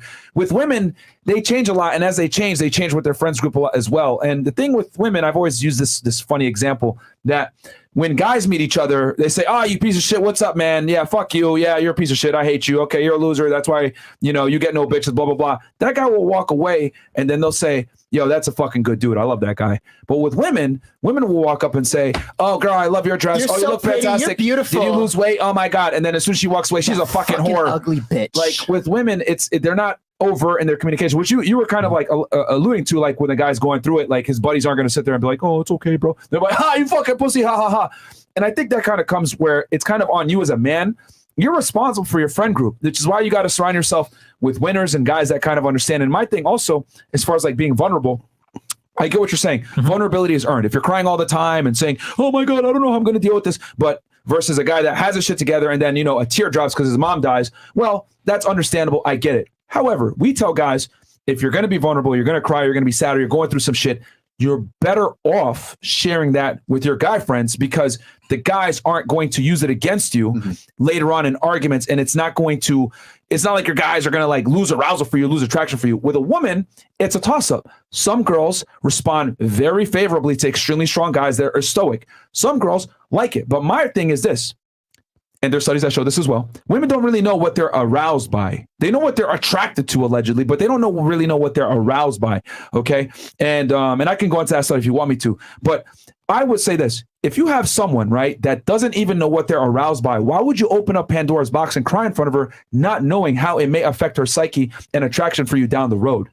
Yeah, I mean it's part of the game of figuring out relationships. I agree. Like, yeah, I mean there are tons of horror stories fuck, I don't want to. And one more thing too, I was going to just say, as you come up with that horror story, like we've had girls on the show where they'll say, like, I thought I wanted a vulnerable guy, and I watched my boyfriend cry in front of me, and it made me change my view of him forever. And she just lost respect for him. So like girls a lot of the times don't know how they feel about something or how they're aroused by something or how they might even lose attraction for something until they actually experience it. And at that point, it may be too late. So I look at it like this. If it's something that's risky, right, where you have a 50-50 chance of it might help you or it might hurt you, I say mitigate the risk. Cry in front of your friends, show that vulnerability to them, be that hard rock for your girl, because I know for a fact that's going to keep you attractive. Now, can you open up and be vulnerable and potentially she might, engage with you and it's going to, oh my God, I love that you were vulnerable. I mean, that's possible, but is it probable? I like to mitigate risk. It would depend on the relationship for sure. Yeah. And the types of people you go after, the type of person you are, would hopefully weigh that. I would hope that when it comes to a relationship, you're not like flipping coins in terms of like, fuck, if I do this, I might be fucked. Like all things in life, you have to weigh the risks. Of course. Like, I know the type of person I am. I know who I sell myself as. And I know how people perceive me. Like if I have moments of vulnerability with a woman, I've never had in my life where they thought I'm a weak person, because that's not who I am. And I live my values and everything in every single facet of my life. Yeah. So that's, maybe I'll get unlucky one day and maybe, oh shit, I fucked up. You hear a lot of stories of. And we give this advice generally for guys. Yeah. Sure, generally, sure. For guys. Yeah, and you'll hear horror stories where, to your point, especially about the arousal thing, like, oh, like we tried a threesome, or, my husband wanted me to try pegging, whatever. And then they do it one time, like, I can never see him the same again. I was like, damn, why the fuck did you even agree to do that? What the fuck? That definitely happens. So yeah, you have to be careful of things. I will say one thing, one comment or whatever on the guy friend thing. I don't know if it counts, because you mentioned that guys will hold on to friendships longer. That is true. Yeah. But I think the guy definition of friendship is a little different. It's because there are people that I know right now that I haven't talked to in like fucking 5 or 10 fucking years. And I can message him and I'd be like, bro, what's up? We should play some fucking, squad, or we should play fucking CSGO. I'm like, hell yeah, let's do it. It's like, yeah, that's my friend. But then other people, like, I'd be like, oh, you haven't talked to this motherfucker for 10 years? How the fuck is that a friend? So I feel like the standards for friendships are a little bit different. But to your point, we can probably hold on for friendships longer. But I think, to my point, that's because the level of emotional depth sometimes is so much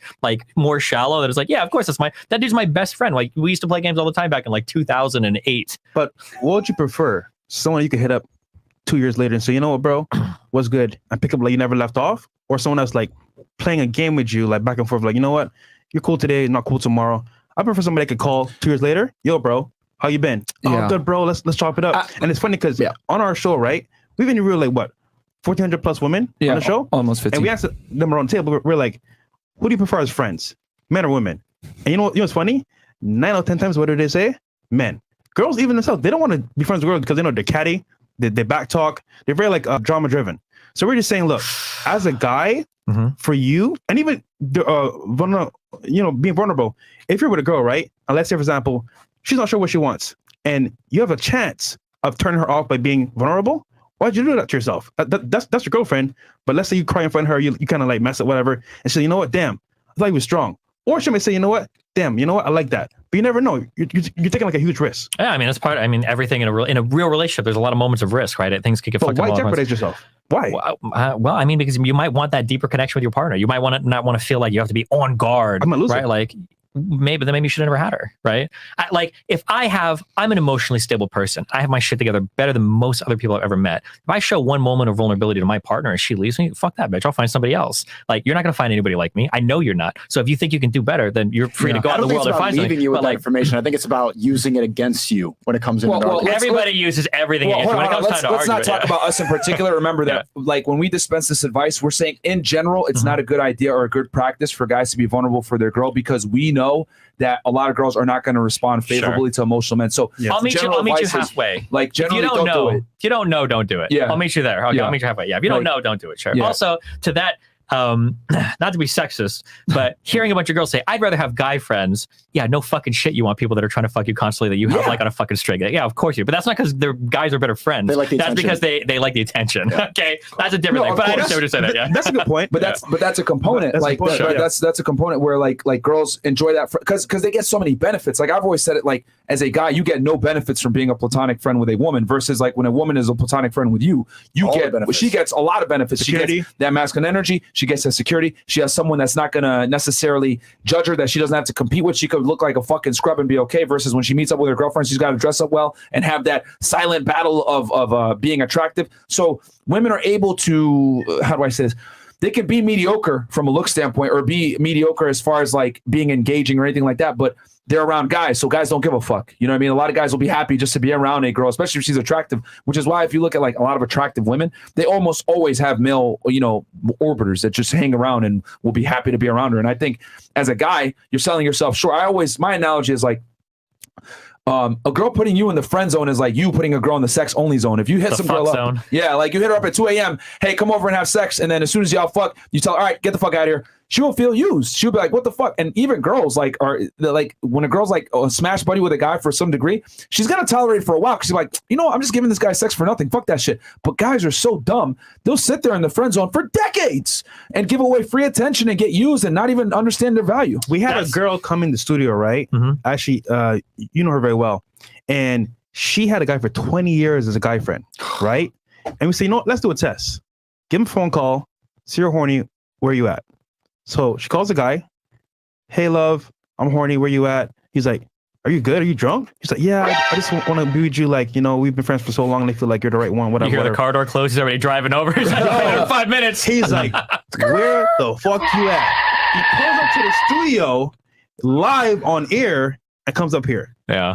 He would have fucked her if we weren't here. Yeah, no. It's like 20 years of waiting for one day to say, maybe one day. She's weak today. The most annoying part about that is that it is so socially acceptable to talk about power dynamics in relationships when they benefit the man. Nobody talks about them when they benefit the women. That really fucking bothers me. Like everybody will talk about the fuck zone, right? Oh, you know that girl wants to date you, and here you are just having sex with her. That's manipulative. That's evil. You're a piece of shit. Yep. And then it's like, oh, okay. Well, you've got this guy that you've got giving you like wake up calls on Saturday, Sunday morning that you wouldn't touch with a 10-foot fucking pole. Okay, and this guy like walks your dog, for work. Like, how are you not abusing the fuck out of this dude? If anything, at the very least, fuck zone girls are just getting fucked physically. This guy's soul is getting fucked by you, okay? You are rotting this man from the inside out. Let him go, okay? Free this poor man from his, like, servitude, because holy fuck. Man, I did that in high school. I used to be that simp fuck when I was like 14, 15 over a girl. And I see people do this behavior throughout their whole life where it's like, you've got this motherfucker on a string, dude. Like, let him fly away. Let him go. Isn't that exactly what's happening to all men today because of social media, because of Instagram and OnlyFans? That's guys a really big generalization. It's the same type of dynamic. Guys following girls that are never going to follow them back. Guys subscribing and paying all this money to women online that don't even give a fuck about them. Sure, but I mean, that's why men are so sad. Girls do it too. There's a lot of girls that'll hop in my DMs or whatever, and it's like, yeah, I'll fuck, but I'm not fucking dating you. Yeah, right. So I mean, it'll happen on the same. But you're famous. These are average girls doing this. Sure, but I'm saying like those girls aren't just looking for sex when they're DMing you. They want something more if they could get it. They want to be that girl that's like dating fucking Sneako or but they're not getting miserable over that. They just go into the next guy.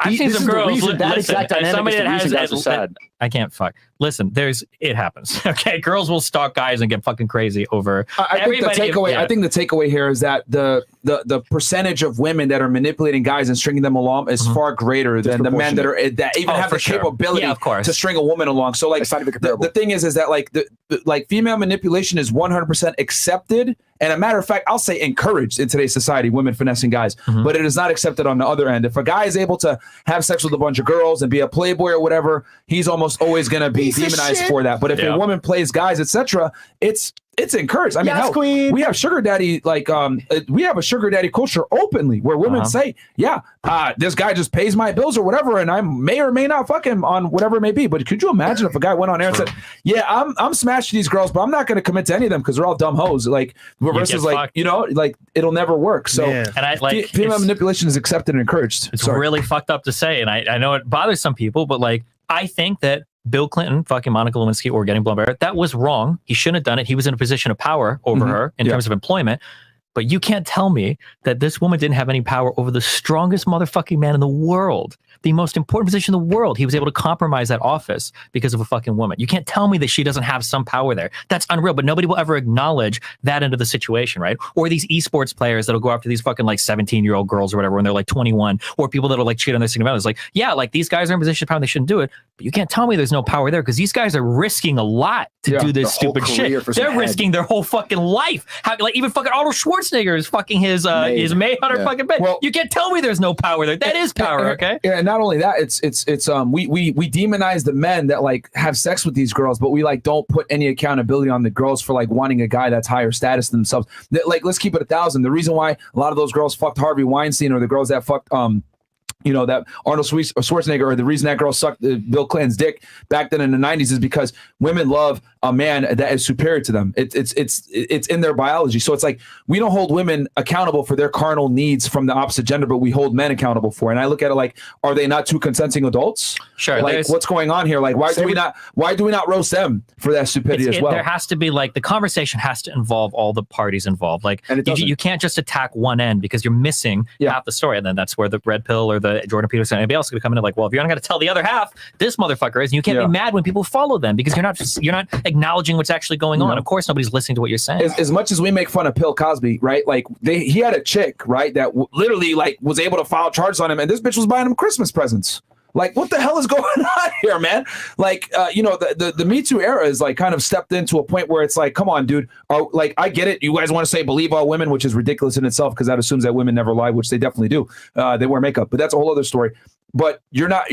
I thought feminism was about equality. If we're going to treat both parties equal, then we need to give both parties a fair shot as to hearing both sides of the story. And it's innocent until proven guilty. But in today's day and age, you're guilty until proven innocent, especially if some accusation comes out. It's equal only on their side, bro. Yeah, which is wild to me. Sad. Harvey started a lot of careers. Destiny, on a scale of 1 to 10, how important is freedom to you, and why? And then please correlate your answer to why you consider yourself part of the left.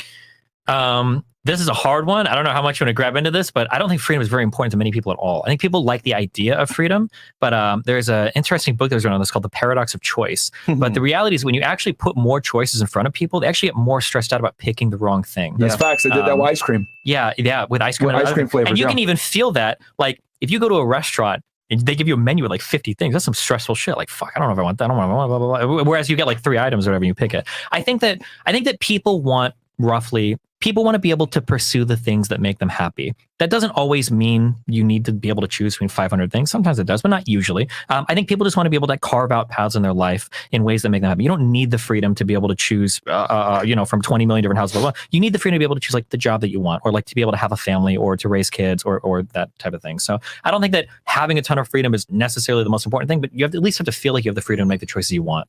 That's a good point. Elliot goes, $200. I agree with the libertarian white gentleman. There is a lack of drive and victim mentality in the black community. However, another issue in the black community, unlike the Hispanic, Asian, and white community, is we don't pass assets to our children. This is how wealth is passed down. That's true, but That's once again our fault. yeah, because let's be honest, bro. In the black community, they're more concerned with buying fucking Jordans and buying a bunch of stupid shit, driving Mercedes Benz and having Louis Vuitton bags and having Rolexes and all this other shit versus buying assets. And that's kind of true, but like I remember, like you had like the whole Tulsa race riots. You had like the largest, wealthiest black community in the entire United States that was burned to the ground, and then up through Jim Crow. Like if you were black and you wanted to buy houses in certain areas, you couldn't buy it. You literally couldn't do it. Yeah, which is, and again, not to make excuses, because today is today, and you can't go into the past and change anything. You have to work as hard as you can today. But man, when you got, it pisses me off when you get some of these white motherfuckers that have had houses that have been in their families for fucking generations, looking at people whose grandparents couldn't go to non-segregated schools, saying some shit like, well, why aren't you doing better? Like, well, where's your house? Like, motherfucker, your house was built before my family could even legally live here. Okay, like what the fuck? It's not. And I get it. Like that's acknowledging, a handicap. But at the end of the day, we got to have some accountability as well. Like a lot of these people in these communities, and this isn't just the black community. This is like, if you look at any inner city, like lower socioeconomic area, a lot of the times they spend all their money on dumbass liabilities and not assets. And a simple thing people do, well, I want to say white people do it. They do life insurance. So when their father passes away or grandfather passes away, guess what happens? When they die, then they transfer to the next family, next generation. So it's like, bro, they're constantly thinking about how can I pass on my legacy to next generation.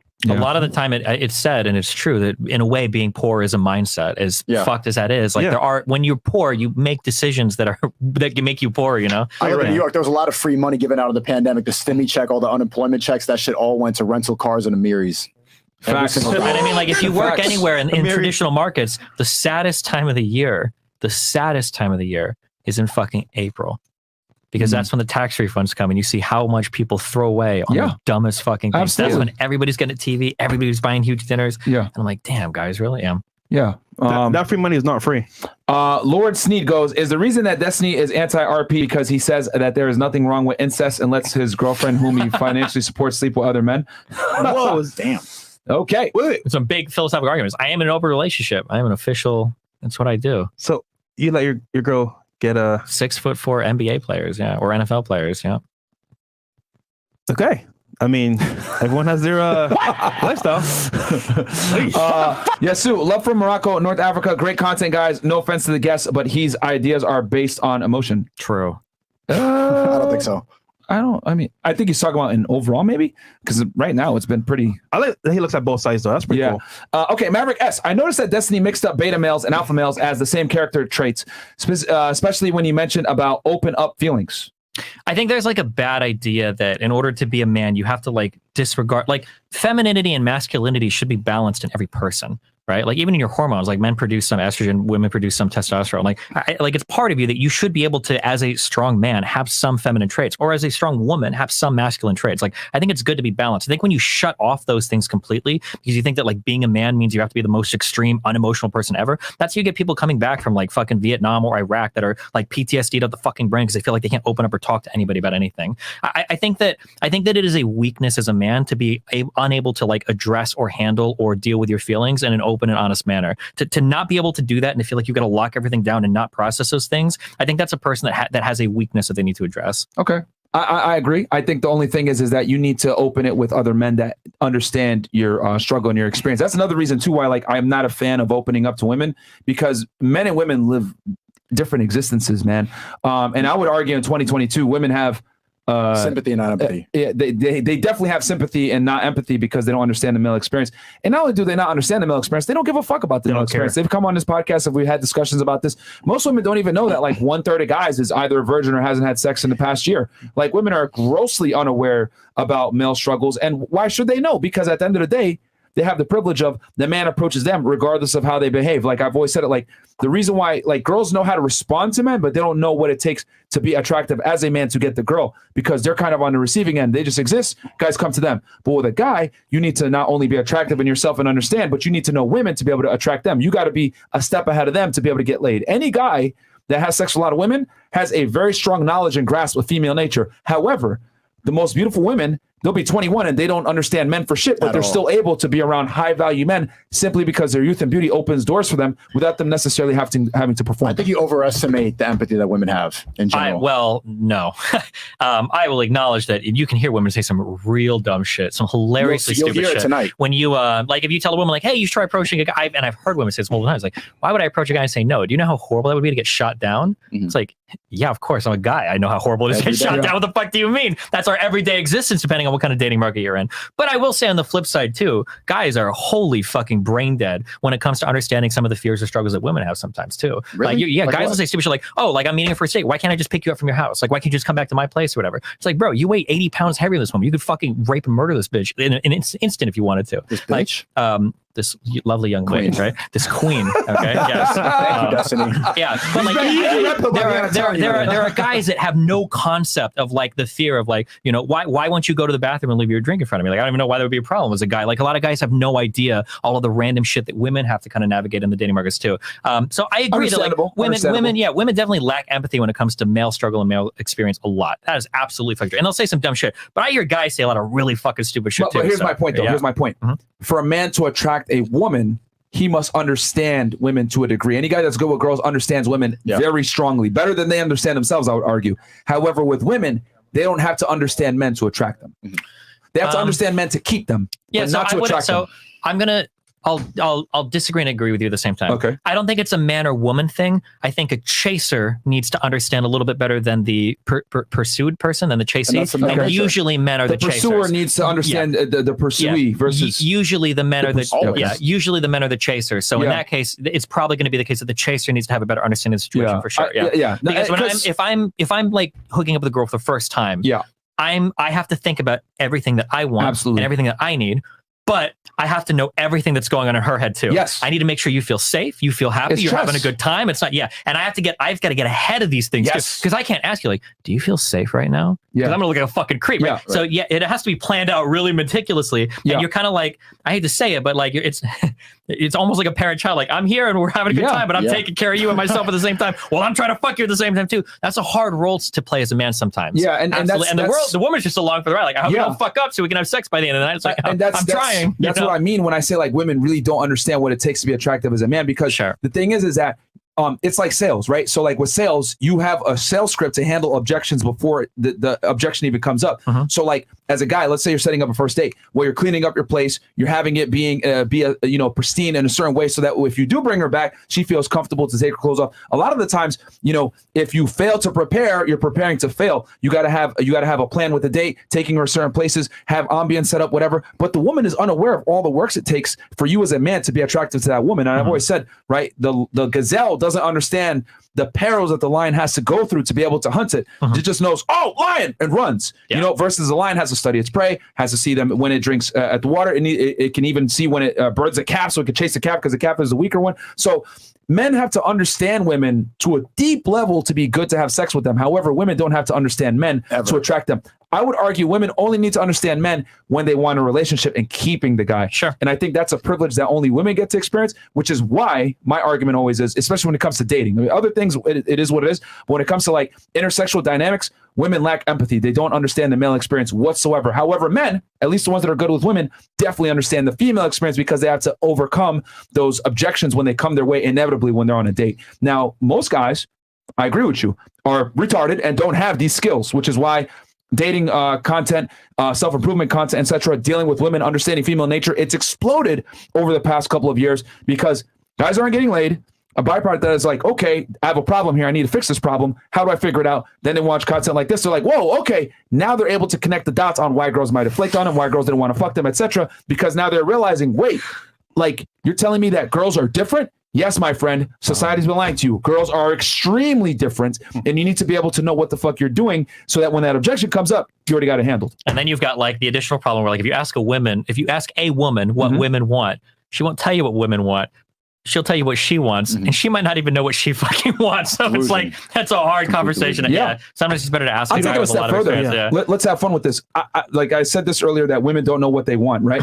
And people, oh, that's sexist, that's misogyny. Well, they actually proved this with studies. So what they did was they took a group of men and they took a group of women, right? And they took lesbian women as well and gay men. But for the purposes of me explaining this to make a sense, I'll just talk about the heterosexual men and the heterosexual women. What they did was they attached electrodes to to the man's genitals and to the woman's genitals to measure blood flow, right? Arousal. And then they gave them a clicker to click the button if they're aroused. And they showed them a bunch of stimulating images, okay? They showed like heterosexual sex, a guy walking down a beach. They showed monkeys banging. They showed a girl getting banged by like a dildo, whatever it may be. A bunch of different erotic things. With the men, right, that were heterosexual, they only pretty much, they clicked on what they liked, and obviously the erection was there as well, and that was with the heterosexual sex. So in other words, with men, what they like is extremely narrow, okay? Heterosexual sex, we like girls, everything else, oh, fuck, flaccid, I'm not interested. With the women, however, very interestingly shown, was they only clicked on what was politically correct. However, the electrodes showed otherwise, that they were actually aroused by everything, with the monkeys banging, the heterosexual sex, the guy walking on the beach naked, whatever. And they wouldn't click on that. They only clicked on the things that wouldn't embarrass them. And I say that a lot of times to tell guys that what a girl tells you she's attracted to versus what she's aroused by are two different things, which goes back to the vulnerability thing, why I'm so big on guys not being vulnerable to girls, because she may tell you, open up to me, cry, it's okay, don't worry about it. And then you cry and you don't know if those electrodes are if she's gonna get blood in the vagina or she's gonna be like, this nigga's a pussy. And that's why I tell guys, it's not worth the risk, because women don't even know themselves what they're attracted and aroused by. So I don't want to leave it up to chance. So listen, man, girls get it. They want you to get it as well. And the funny part is, struggle breeds awareness. Most girls, bro, they just show up and they get whatever they want. Us as guys, bro, we got to work towards it. So we have to understand, you know what, how girls operate, how to get them on a date. And that right there is struggle, bro. It's tough. Sure. I mean, and again, I'll to represent the other side of this, especially in regards to that woman thing. That's interesting. But I think that it's easy to look at that and take kind of like a malicious spin on it, that either women are stupid or they don't understand what's going on. I think for a lot of women, I think that societally, I think there's a lot of repression that goes into like female sexuality too. I agree. I think, yeah, today it's gotten better than it was in the 90s, 80s, 2000s even. Like it's gotten better, but like all fine girls, you know, that like there are women that like have their first orgasm when they're like 21 or 22. Like they've never masturbated, they've never put anything, like they don't even know what the fuck is going on down there sometimes because they're so like worried or disgusted or they've got these kind of feelings or whatever. So it wouldn't surprise me that they're not like as in tune with their sexuality as well. They don't know like the things that would arouse them or wouldn't or whatever. Yeah, no, they're not. Yeah, they may not be in tune because they're repressed or whatever. But I would argue it comes also from like shame. Like there's an enormous amount of pressure on women to like not come off as hoes. I mean, we've had porn stars even on here that are scared to say their body count. So it's like women have like an extreme like it's a extremely strong sense to conceal their past when it comes to promiscuity. And there's a biological reason for that. Like if people find out that she's a hoe, well, it's going to limit her opportunity to land a high value man and gain that security. It's still, even a woman that makes $1 million a year that's a hoe is still going to have an issue with disclosing her body count because it's innate, it's in her biology. It's like just like a guy most of the time is not going to be okay with like, well, no offense to you, Destiny, with watching this girl get banged by dudes. Sure. You know, they're just not. It's just naturally. It's just like it's in us, right? So wait, do you watch? No, fuck no. Oh, okay. we do like threesomes, but I'm not gonna fucking watch her get fucked. That'd be weird. Yeah, okay. So even with Destiny, he's like, no, some for guys or girls. Sure, anything, whatever. Wow. Yeah, whatever the fuck you want to do. Yeah, hell yeah. All right, so he does it. Okay, so he does it. So Destiny does it. The way that I see it, this is the way that I see it. I see a lot of people talk about these like one-way open relationships. That's not a threesome. I see people talk about these one-way open relationships. Okay, well, I'm bisexual, so you know. Oh, word. Yeah, male, female. Don't get any ideas. Okay, chill. So the way that I see it is, if I'm gonna date a girl, okay, if I'm gonna date a girl, all right, I like to fuck around. Okay, it's where I'm at in life. It's fun for me. I have the opportunity to. Obviously, I'm a famous person. I don't know if I could ever be in a relationship that's only open on my end, though, right? Because one, I don't know if I'd have respect for that woman, and two, I don't think she'd have respect for herself. I don't think if you're a woman and you're dating a guy and you let your guy fuck around and you're just sitting at home all day, I don't know. That to me seems kind of sad. So she wants to fuck around. She's free to. I fuck around. We do threesomes sometimes. That's what we do. Bruv. Well, before we get into tackle that, all I was going to just say, just to finish my point, just to finish the point was, women. I agree with you. They have there's a deep societal thing in them to not like, because women are scared to death of being ostracized by the tribe, right? So that's why they don't want to be looked at as hoes. The scarlet letter is a death sentence. So that's why another reason why too they clicked on the things that were politically correct versus they were aroused by a bunch of other things. As far as the sexuality goes, with I guess being open, or I disagree, respectfully disagree, and I think it's completely okay for a man to have a girl, he be open and she be closed. And the reason why I say that, this is my stance on it is this. If a woman is with a man, right, this only works, of course, if she's with a guy that she actually is attracted to, respect, and admires. If a woman is with a man that she loves, admires, and respects, virtually every other guy to her is invisible. Why? Let's ask it and peel it back. Why is it? The reason why is because women have a very strong proclivity to have the best guy that they can get. Right? That satisfy that hypergamous need to get the best guy that they can get. Once they feel that that's fulfilled, well, I don't need any of these other motherfuckers because this guy provides me everything I need. Security, he's attractive, he protects me, whatever maybe, he checks all my boxes, right? So all guys are visible to him. But with the guy, if he could have the baddest chick ever, he's still going to want to have sex with other women. So think about this. The female sexual strategy is accomplished. She has the best guy to herself, right? At least providing security. With the guy, though, he's not fulfilling his sexual need, which is, I want to have sex with as many women as possible, right? That's what guys want. Men want variety. I don't care what any girl says. You take the most attractive woman, he's still going to want more girls. You look at a music video, there's a reason why they have girls of different colors, shapes, and sizes. Men want sexual abundance. That is their innate need. So my thing is this. If woman gets the best guy that she can get and her sexual strategy accomplished, why is it that we shun guys from going ahead and wanting to have their sexual strategy accomplished and having multiple women? And of course, if they participate in a safe way, the girl is still taken care of, whatever. I don't see an issue with it. I don't think there's no way. I don't think there's any way that would ever be stable in the long run. Maybe you can find like if you've got like an extremely high status guy and he's dating down far and like status of woman, I think maybe you can do it. But like for sure, because if we want to talk biology, right, you might argue that the woman is looking for the one alpha male, blah blah blah blah. But if that woman is playing to her strengths, right, and she's got a guy and they're together as they get older and older, well, why would a 30-year-old woman be comfortable with her 35-year-old husband banging 21-year-old supermodels? I'll tell you she's not gonna, no shot. She would be threatened every single fucking day of her life. But here's the thing. What that does is that threat makes you more, number one, it makes you more attractive, which keeps you in the leverage position in the relationship. Because I argue that the guy always has to have leverage in a relationship.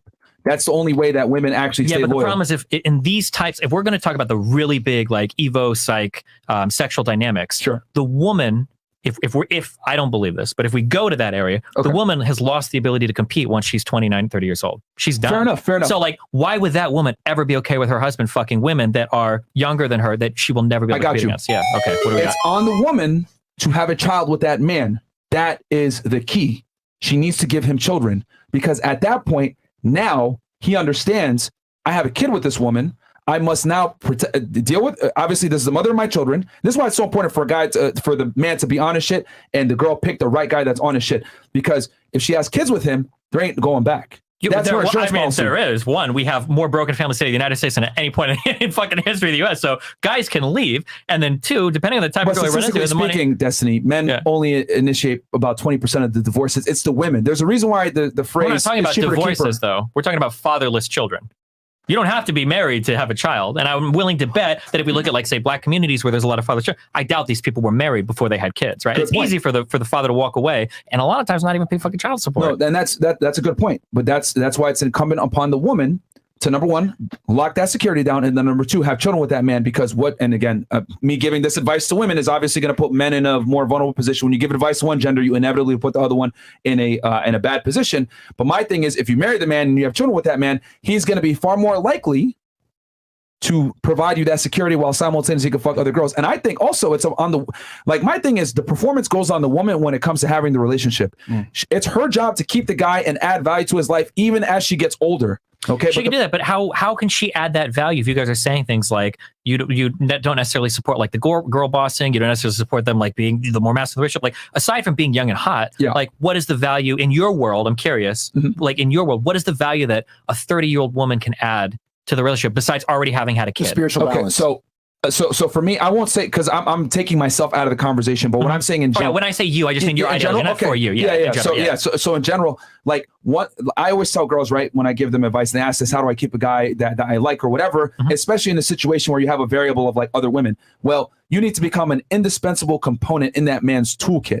And what I mean by that is every man is different. So some guys want a hot coffee as soon as they wake up, meals ready to go, clothes ironed, the children are ready to go into school. Some guys might say, yo, I need you to check my emails, be my assistant. Some other guys may need a girl to be a handy woman helping them out with the car, whatever it may be. Every guy has a weak point, and it's on the girl to find that weak point, identify it, come up with a solution, and help that man go from 100% to 100, 100, 200, 300, 400, because that's going to make him the best version. So my thing is this: for a woman to be able to circumvent, a guy having an open relationship where she's closed on her end, get the marriage, get the ring, get the kids, he's going to be far less likely to divorce you and or leave you, because men rarely break up on relationships anyway. And then if he does, there's going to be some serious penalties, which is why the divorce courts the family courts are in the way that they do to prevent that very thing we're talking about. Although I will say, we're talking about, I think one problem you have is I think you're bringing some general things like men are less likely to end relationships, et cetera, et cetera. That's probably true in the aggregate. We look at all the people. But when we're talking about one man that can juggle multiple women, we're selecting for a top, to use your word, hypergamous, right? Or no, would the man be hypergamous on that, or would you? No, it's typically for females. But you're talking about a higher status. You're talking man. about and these are the guys that can easily step out of the relationship, right? And even if you look at the status afterwards, like, let's say 35-year-old man, 29-year-old woman, and then they have 1 or 2 kids. Who's better in the separation there? Right? The man is just growing and growing and growing and growing in value. He's fine. The woman is fucked. Her life is over. That is true. I just can't imagine, and maybe it does happen more than I know. I just don't know those friends. I just can't imagine that woman who is in your world, to use your guys' terms, or maybe you don't use it, but like, who is hitting the wall and now who's locked down with 1 or 2 kids, being like, all right, like, I'm chill with you going to fuck like the 22-year-old chick from work. But I don't think you'll leave me because I make you coffee every morning. Well, it's not about that. Remember, she got what she wanted, which is the security. A man can love his wife or his main girl and have sex with other women. It's possible. You know what I mean? It's 100% possible. And a lot of guys do it anyway. It's just that they're not honest with their girl. So my thing is this: the biggest takeaway from this is that most guys can't execute this. And I agree with you on that. Most guys can't do it, but can they? They can't pull it off because they don't have the value to demand that type of stress from their girl. Because let's be honest, it is going to be stressful. Most guys don't have the value to be able to demand it. But are men capable of doing it? Absolutely. My issue is that women are not capable of doing it. If a woman is in an open relationship with you, the guy is deficient to some degree.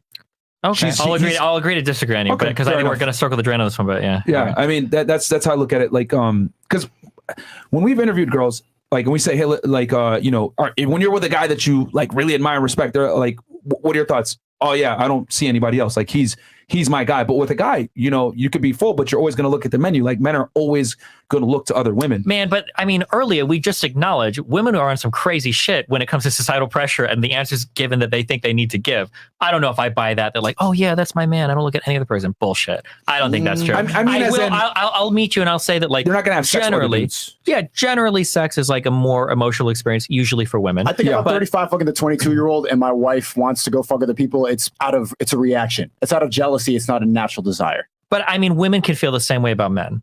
Absolutely. Like, why am I not enough for my man that he wants to step out and go fuck other women? Yeah, but that's not a natural. I want to do it just because. Absolutely natural. No. That goes down to just female stupidity, not understanding the male sexual strategy. Because like women know that guys want to fuck a bunch of girls, but every girl thinks that she's special, that she's going to be able to tame the wild horse, and he's going to be loyal to her. And my thing is that the reason why you were attracted to him in the first place was because he was the wild horse that has a bunch of women. So you think he's going to change for you? No, you're not that special, because men always want variety. I think a girl is in a very strong and powerful position, actually, when she understands male nature, adapts to male nature, and pretty much puts herself in a position where she's like, okay, I get that you're going to do this. I know that you're going to want to do this. I'm going to encourage you. I'm going to allow it. It is what it is. You're my man. I love you. You love me. Because most girls, that's actually a secret weapon right there, because most girls don't have their hubris is so strong that they don't acknowledge that they're not that special. Do you think that for the audience, I'm curious, do you think please. that even like 15% of the audience could be that type of guy that's juggling multiple women? No. Okay. No, most guys can't pull it off. Most guys can't pull it off. I can almost agree, but you have to be like that's got to be like a really, really, really high status thing to hit that point. But let's be real here. Most guys want to do it though. Yeah. See, I call it ego, right? Because for example, if a woman, right, is really into you, right, and let's say for example, she's upset because you want to sleep with other women, I get it, 100%. She's like, you know what? Why can't I do it too? However, if you're providing everything that she needs in that sense, why leave and go with somebody else? Well, I mean, again, it would ideally, I think from her perspective, be the same for the man's perspective. Like, I don't know if they view like we're circling the drain. I don't want to go too back and forth, but like, I feel like the woman could ask the same question, because I think oftentimes when a guy does cheat on a woman, like that is the thought, like, well, am I not enough? Now, I know you're saying that it's different from the male perspective or whatever, but I think that both ends can pursue for women though, when they're cheating, it's emotional. It's like, I want to get even. It always has to be. It could be. Most of the time it is, but like with a man, it's like they're just having sex. It's exercise. Like with men, I mean, there's a lot of men that leave their wives for mistresses and shit too. Like, it's not like that never happens. But like that's true. That is a good point. But more than likely, the woman was bitchy. She wasn't having sex with him anymore. She was annoying. She was nagging him, whatever it may be. It takes a lot for a guy to leave a woman. However, it does not take a lot for a woman to leave a man. They're far more likely to end the relationships. And we know this. Like, women overwhelmingly initiate breakups. We could argue on both spectrums, but let's be real here though. Mm-hmm. What's high divorce rate? The divorce rate might be initiated by women more, but there could be reasons for that. Relationships might end before marriage if the guy's more likely to end it, possibly. I don't know where all the numbers fall on that. Like, women might initiate, but like they're also overwhelmingly initiate breakups. Sure, for initiating divorces, sure. Yeah. But there are so many dynamics at play. We're talking about different types of people. So, for instance, that thought of like women aren't as afraid of like their guy leaving them as the guy would be of the woman leaving them if they were sleeping around. I think that is.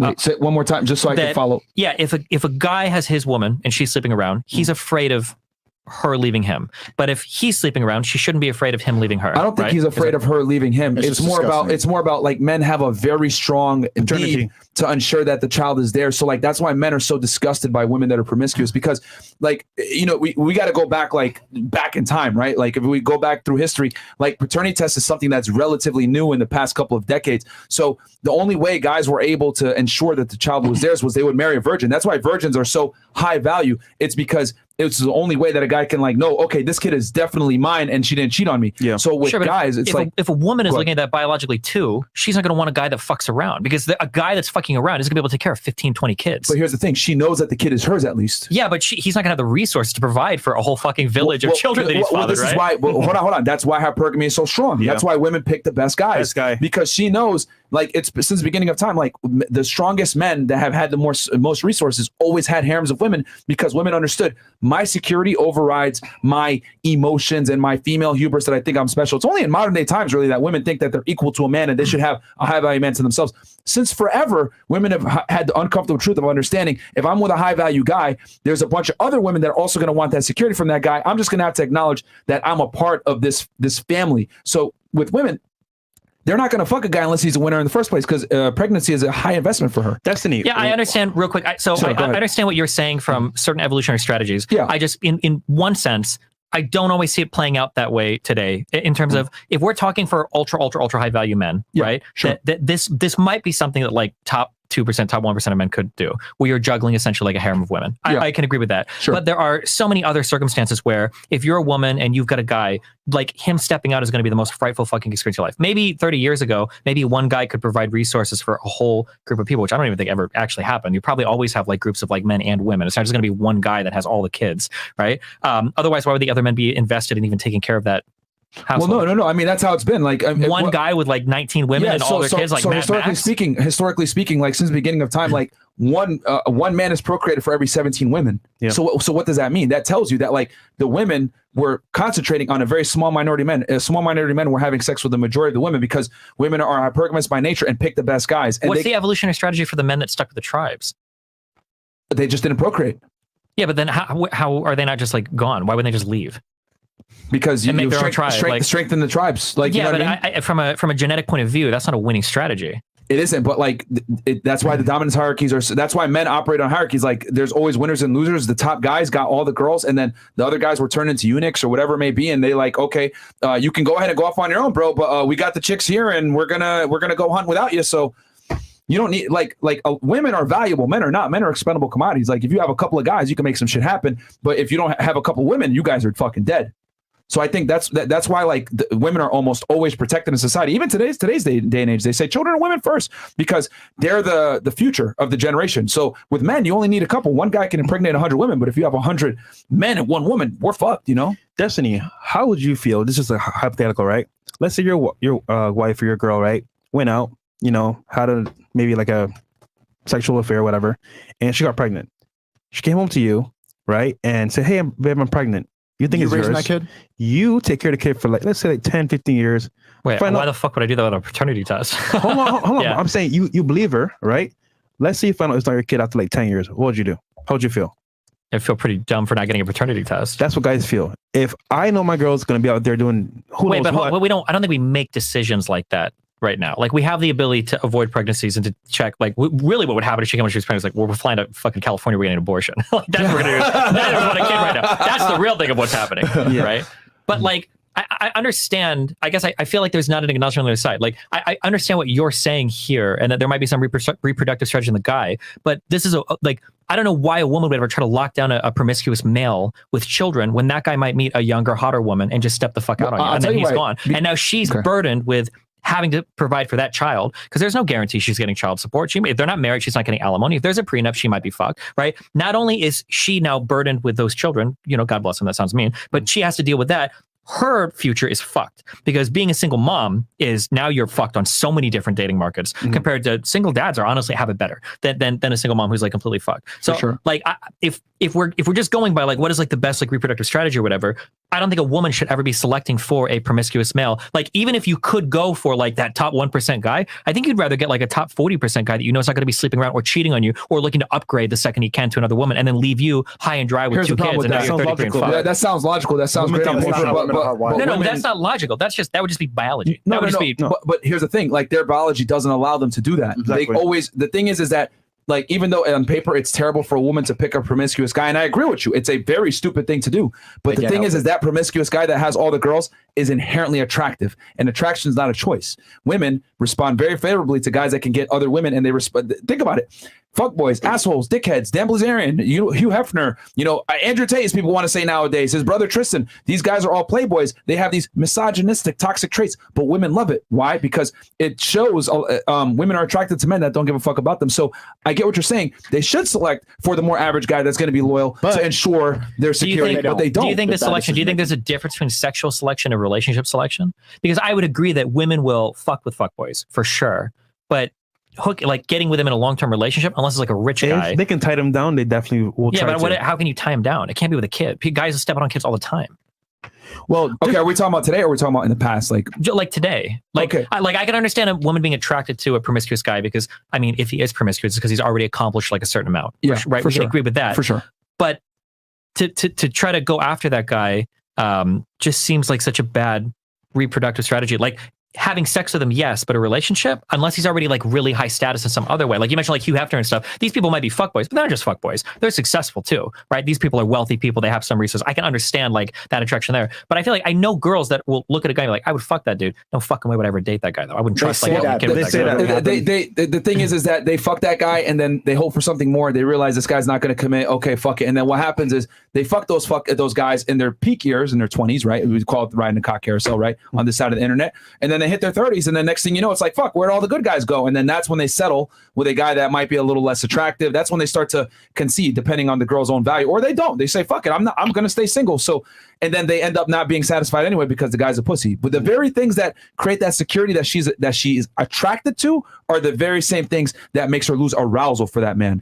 Do you think? Okay, so let's assume I'll grant you all of this, and I'll ask you a question on the other end. I'm kind of curious. Sure. So if I grant you all of that, do you think that when you're pushing for women that are not as, I'll say, masculine, that aren't going after careers, that aren't going after whatever, don't you think you're kind of pushing women into that territory where you want them to act like that? Because it seems like the only way that, like, how would you break a woman out of that, like, really baser, I just want to fuck the most fuckable guy and do that until I'm 30 or whatever? Like, it seems like the way that you would break somebody out of that is to encourage them to live a more, like, I'll say liberal lifestyle, liberalism with a capital L, like go after a career, do some shit. Like don't just try to like fuck, the most attractive guys in your 20s, but like try to make something yourself. Do you think that those women are more likely to make better decisions, or do you think they're going to be stuck in the same cock carousel as? Are you talking about like the women that are empowered that go to school? Yeah. And I mean, the thing is that that's the dream. That's the Sex and the City lifestyle that like kind of has been sold to women since like the 90s and since feminism really. So that sounds better. Like they tell them, hey, go to school, get your education, put off children, put off whatever. But what feminism doesn't tell women is that as they get older and earn more money, they actually decrease their chances of finding the very man that they're competing in the college universities for. So, I would tell a girl, your best bet is to cash your chips early when you're at your highest, value and get the best guy that you can get when you're still young and beautiful. But a lot of girls want to wait off and say, hey, I'm going to find my guy at 31, 32 after I have my law degree. Well, you've effectively handicapped yourself because what happened now is that you're older. You've probably had sex with more people. You've been through some relationships. You have some experience on you and you have a degree, which earns you a lot of money. Congratulations. You've turned into the man that you want to be. And quite frankly, now most guys don't qualify for you. So I would say if you want a fruitful relationship and get the best guy that you can get and have children, you want to get married and get a serious relationship going when you're still young and have the ability to attract that guy. But we tell women, no, put it off. And then they get to the end of the line and then, they end up on our podcast crying at 33 because they can't get a guy that they wanted.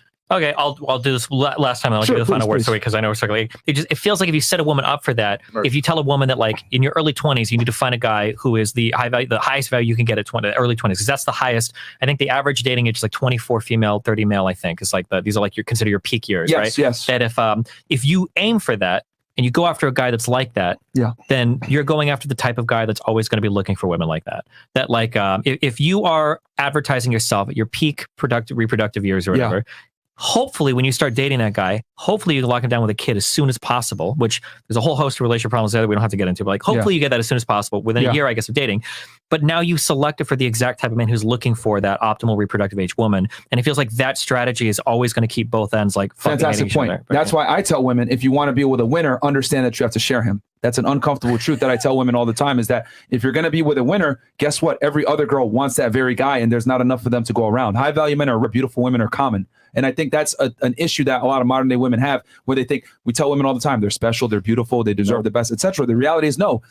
Beauty is common. Like you guys are all the fucking same. You all believe in, spiritual signs and zodiac signs and a bunch of bullshit. And, quite frankly, like a lot of women are a lot more similar than they think they are. And my thing is that you have a highly successful, ambitious guy.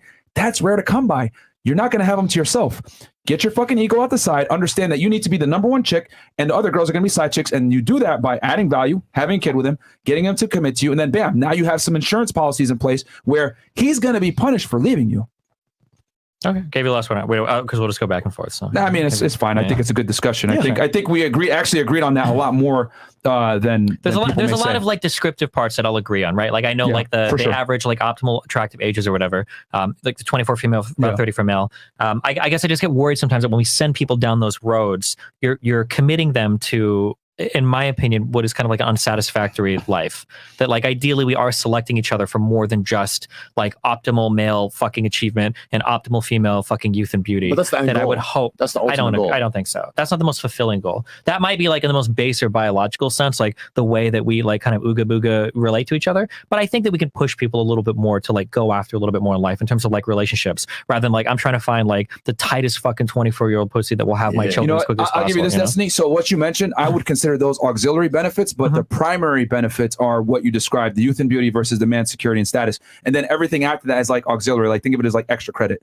Right, like Gotcha, you still have to score. Like the woman still has to obviously reach an attraction standard. The man still has to reach like a success standard for them to even like be attracted to each other in the first place. Then from there, oh, she has a redeeming quality because she's she has this hobby that she's not the hottest. She's a 7, but she's really submissive. She's a good woman. I'll take this girl over a baddie. Does that make sense? Like those auxiliaries. I agree with you, but I would swap the auxiliary and primary, I guess. Like it'd be cool if she was like young and able to have kids and blah blah blah blah blah. But like if I find like I guess the difference is that like if you and me were in the same spot and there was like a 32-year-old woman that fit like everything that I would want in life, and then there was like a 24-year-old woman who's way fucking hotter, but she was like deficient in a lot of areas, but she's not like horrible, that it feels like somebody in your position, not you, but somebody in your position might opt for the 24-year-old and I would opt for the 32-year-old.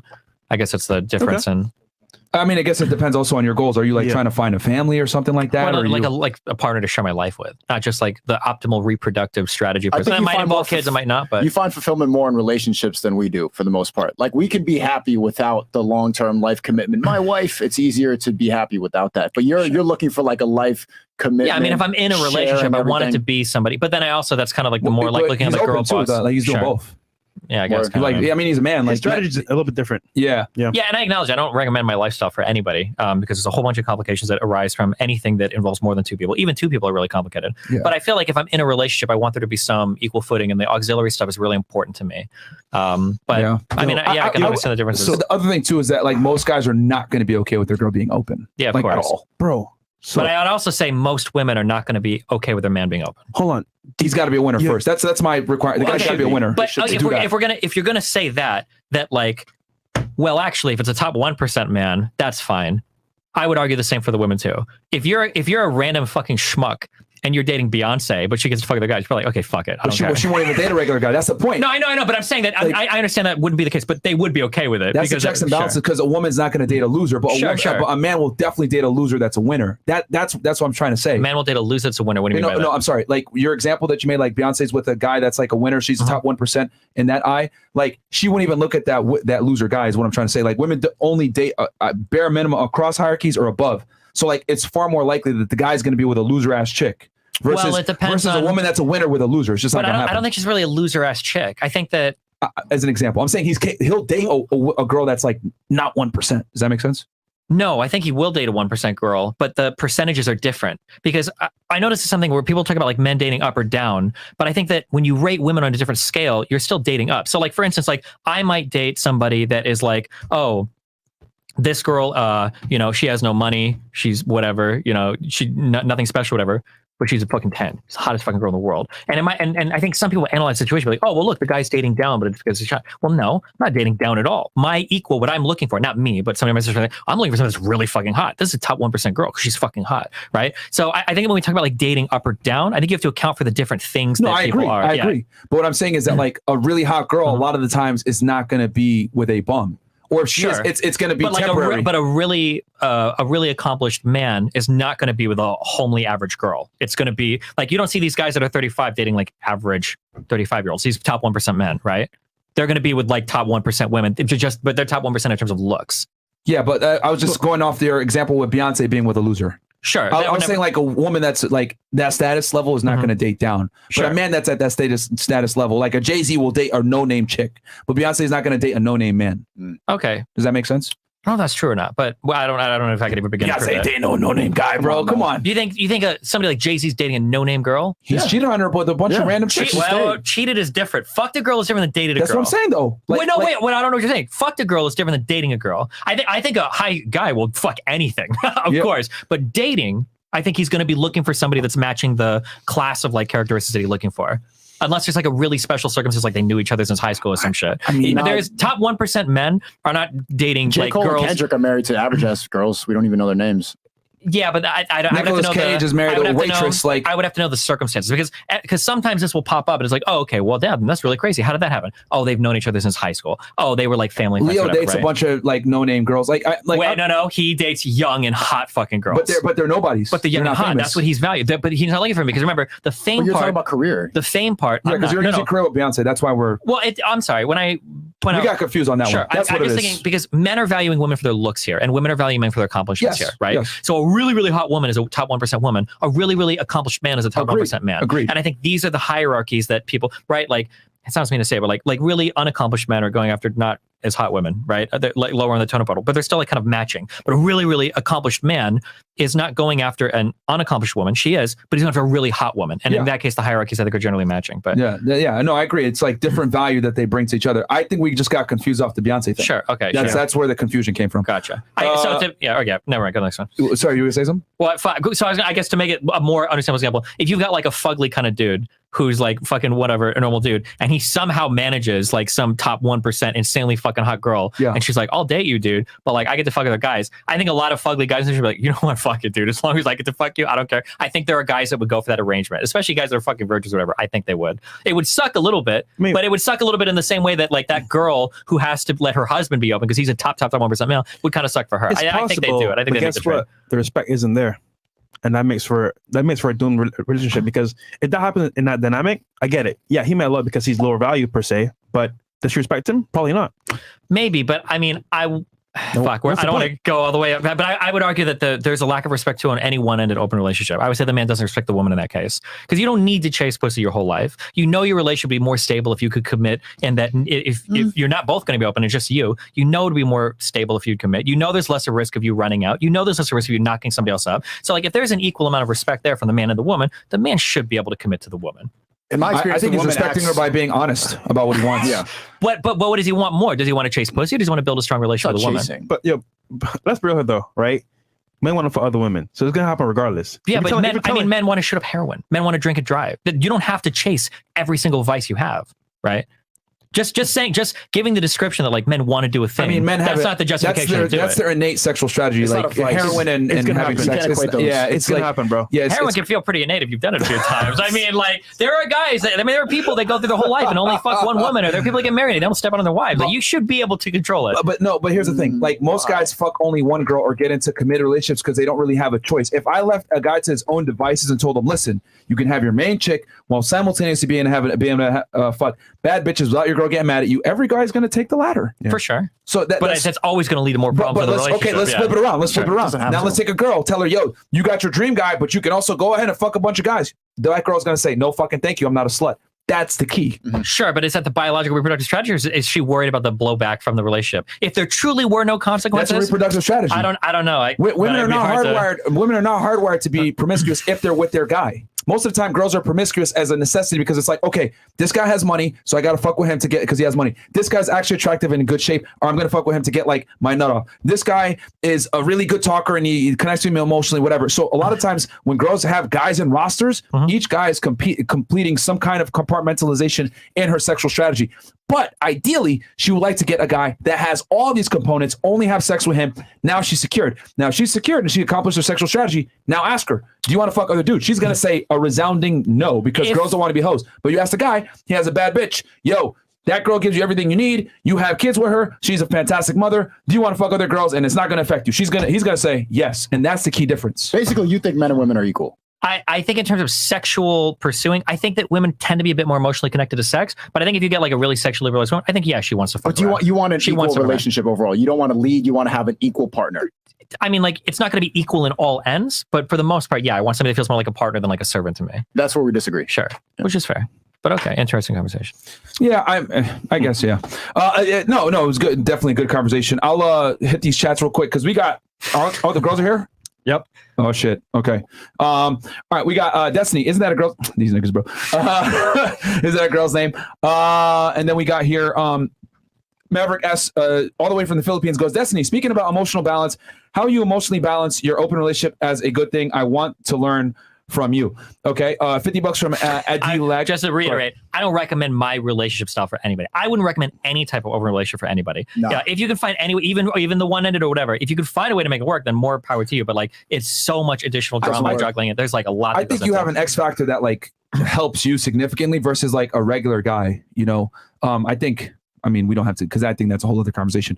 But I think like the bisexuality like gives you like an edge where you don't like you don't have the ego attached. Not even that. That's a component, but at the same time, it's like there isn't the same imperative to keep your woman in line because you can get satisfaction from a gender that is like way more sexually open, that is willing to give you what you need at a moment's notice, versus like for a heterosexual guy, like he's only going to deal with women. So like, damn. Okay, wait, hold on. First of all, I'm like 99% is women. Okay, it's very rare. I get that. I get that. 1% is bisexual. Yeah, I'm very, especially with the fucking monkeypox shit. Okay, Jesus Christ, I'm not trying to get fucking lesions out here. Okay, I'm not trying to die out here. Jesus Christ. Well, here's the thing. I'm not saying. I understand what you're saying though. There are a lot of dynamics that make my relationship like I have access to a lot of people that because I have an influencer. You have all that shit. So yeah, I don't recommend it for anybody. So you don't tickle the booty?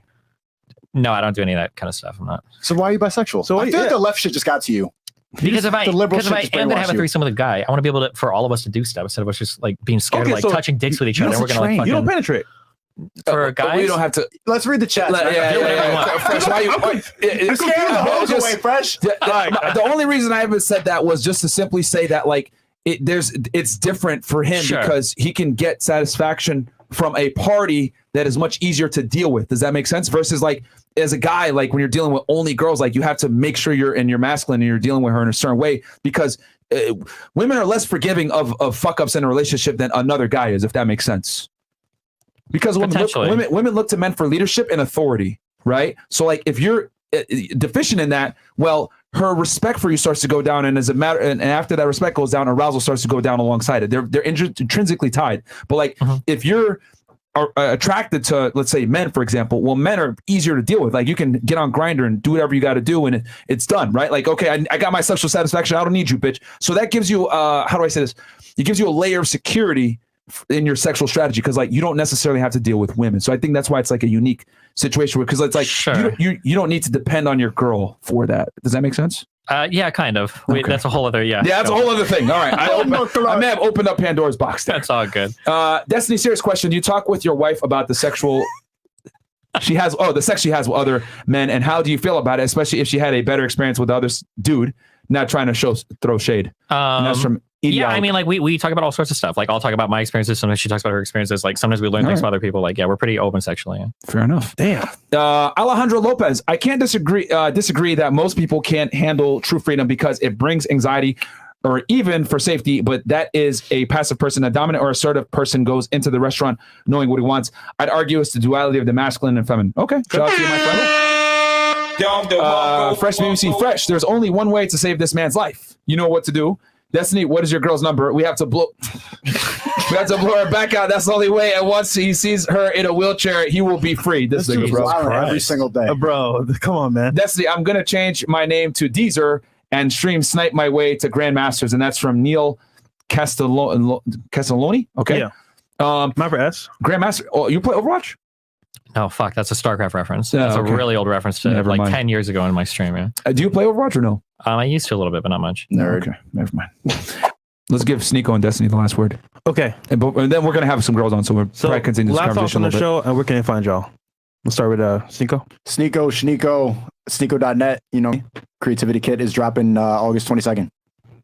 And shout out to you for bringing Destiny, man, because this was a great episode. Yeah, I told you. Yeah. Destiny, any last... He's like the smart Lasan. Thanks. I don't know how I feel about that one, but I'm at youtube.com/Destiny. Follow me there. Twitter.com/TheOmniLiberal. I should post there sometimes, but it's pretty edgy. So. See, you know what's kind of funny? Because I watched a good amount of your content. People are like, oh, he's going to debate with you. You guys are going to argue. And I was like, guys, we actually agree on a lot of things because, I ain't going to lie, I studied you quite a bit. And I already knew, it wasn't going to be too many disagreements. Because as much you guys want to say he's like a raging liberal, not really, man. I mean, you're a fake liberal, bro. Is more libertarian, if anything. You know what I mean? If what I would say. It's for the stream. It's for the audience. Yeah, I get it. Yeah. Yeah, that is not true. You're such a bro. If you want to jump into the most you'll get me on this like red pill shit is going to be in like probably the dating arena, because that's I think where progressives are the most like fucking delusional. But if you want to get into politics or whatever, we can start talking Trump or Ukraine or anything. Yeah, I like guns. That's not the important. That's not the important. There are lots of liberal people like guns. Okay, listen, who commits most of the crime in the country? Okay. Okay. And they vote liberal. Okay, so fuck you. Okay? I'm just kidding. I don't think they vote, but yeah. True. Okay. Jonathan. No, but like seriously, no, like we don't have politics. Oh, you didn't have, okay. Well, I was saying if you want to debate politics, we can go really far left. We talk about welfare and all that shit, but yeah, we politics is not our thing. We typically we talk light politics. We've been got that FBI raid on Mar-a-Lago. Some crazy shit. They pulled a lot of documents out of that fucking house. They did. Free Trump. They did. We could probably talk about it a little bit. No, I'm just kidding. We don't have to do that. I don't want your audience. Let's talk about it with the girls. I don't want a Fed episode with Destiny. I'm gonna do a Fed episode on it. So bring him in. Maybe we can actually. Yeah. Because I see both sides. I see both sides. Well, what the FBI did there.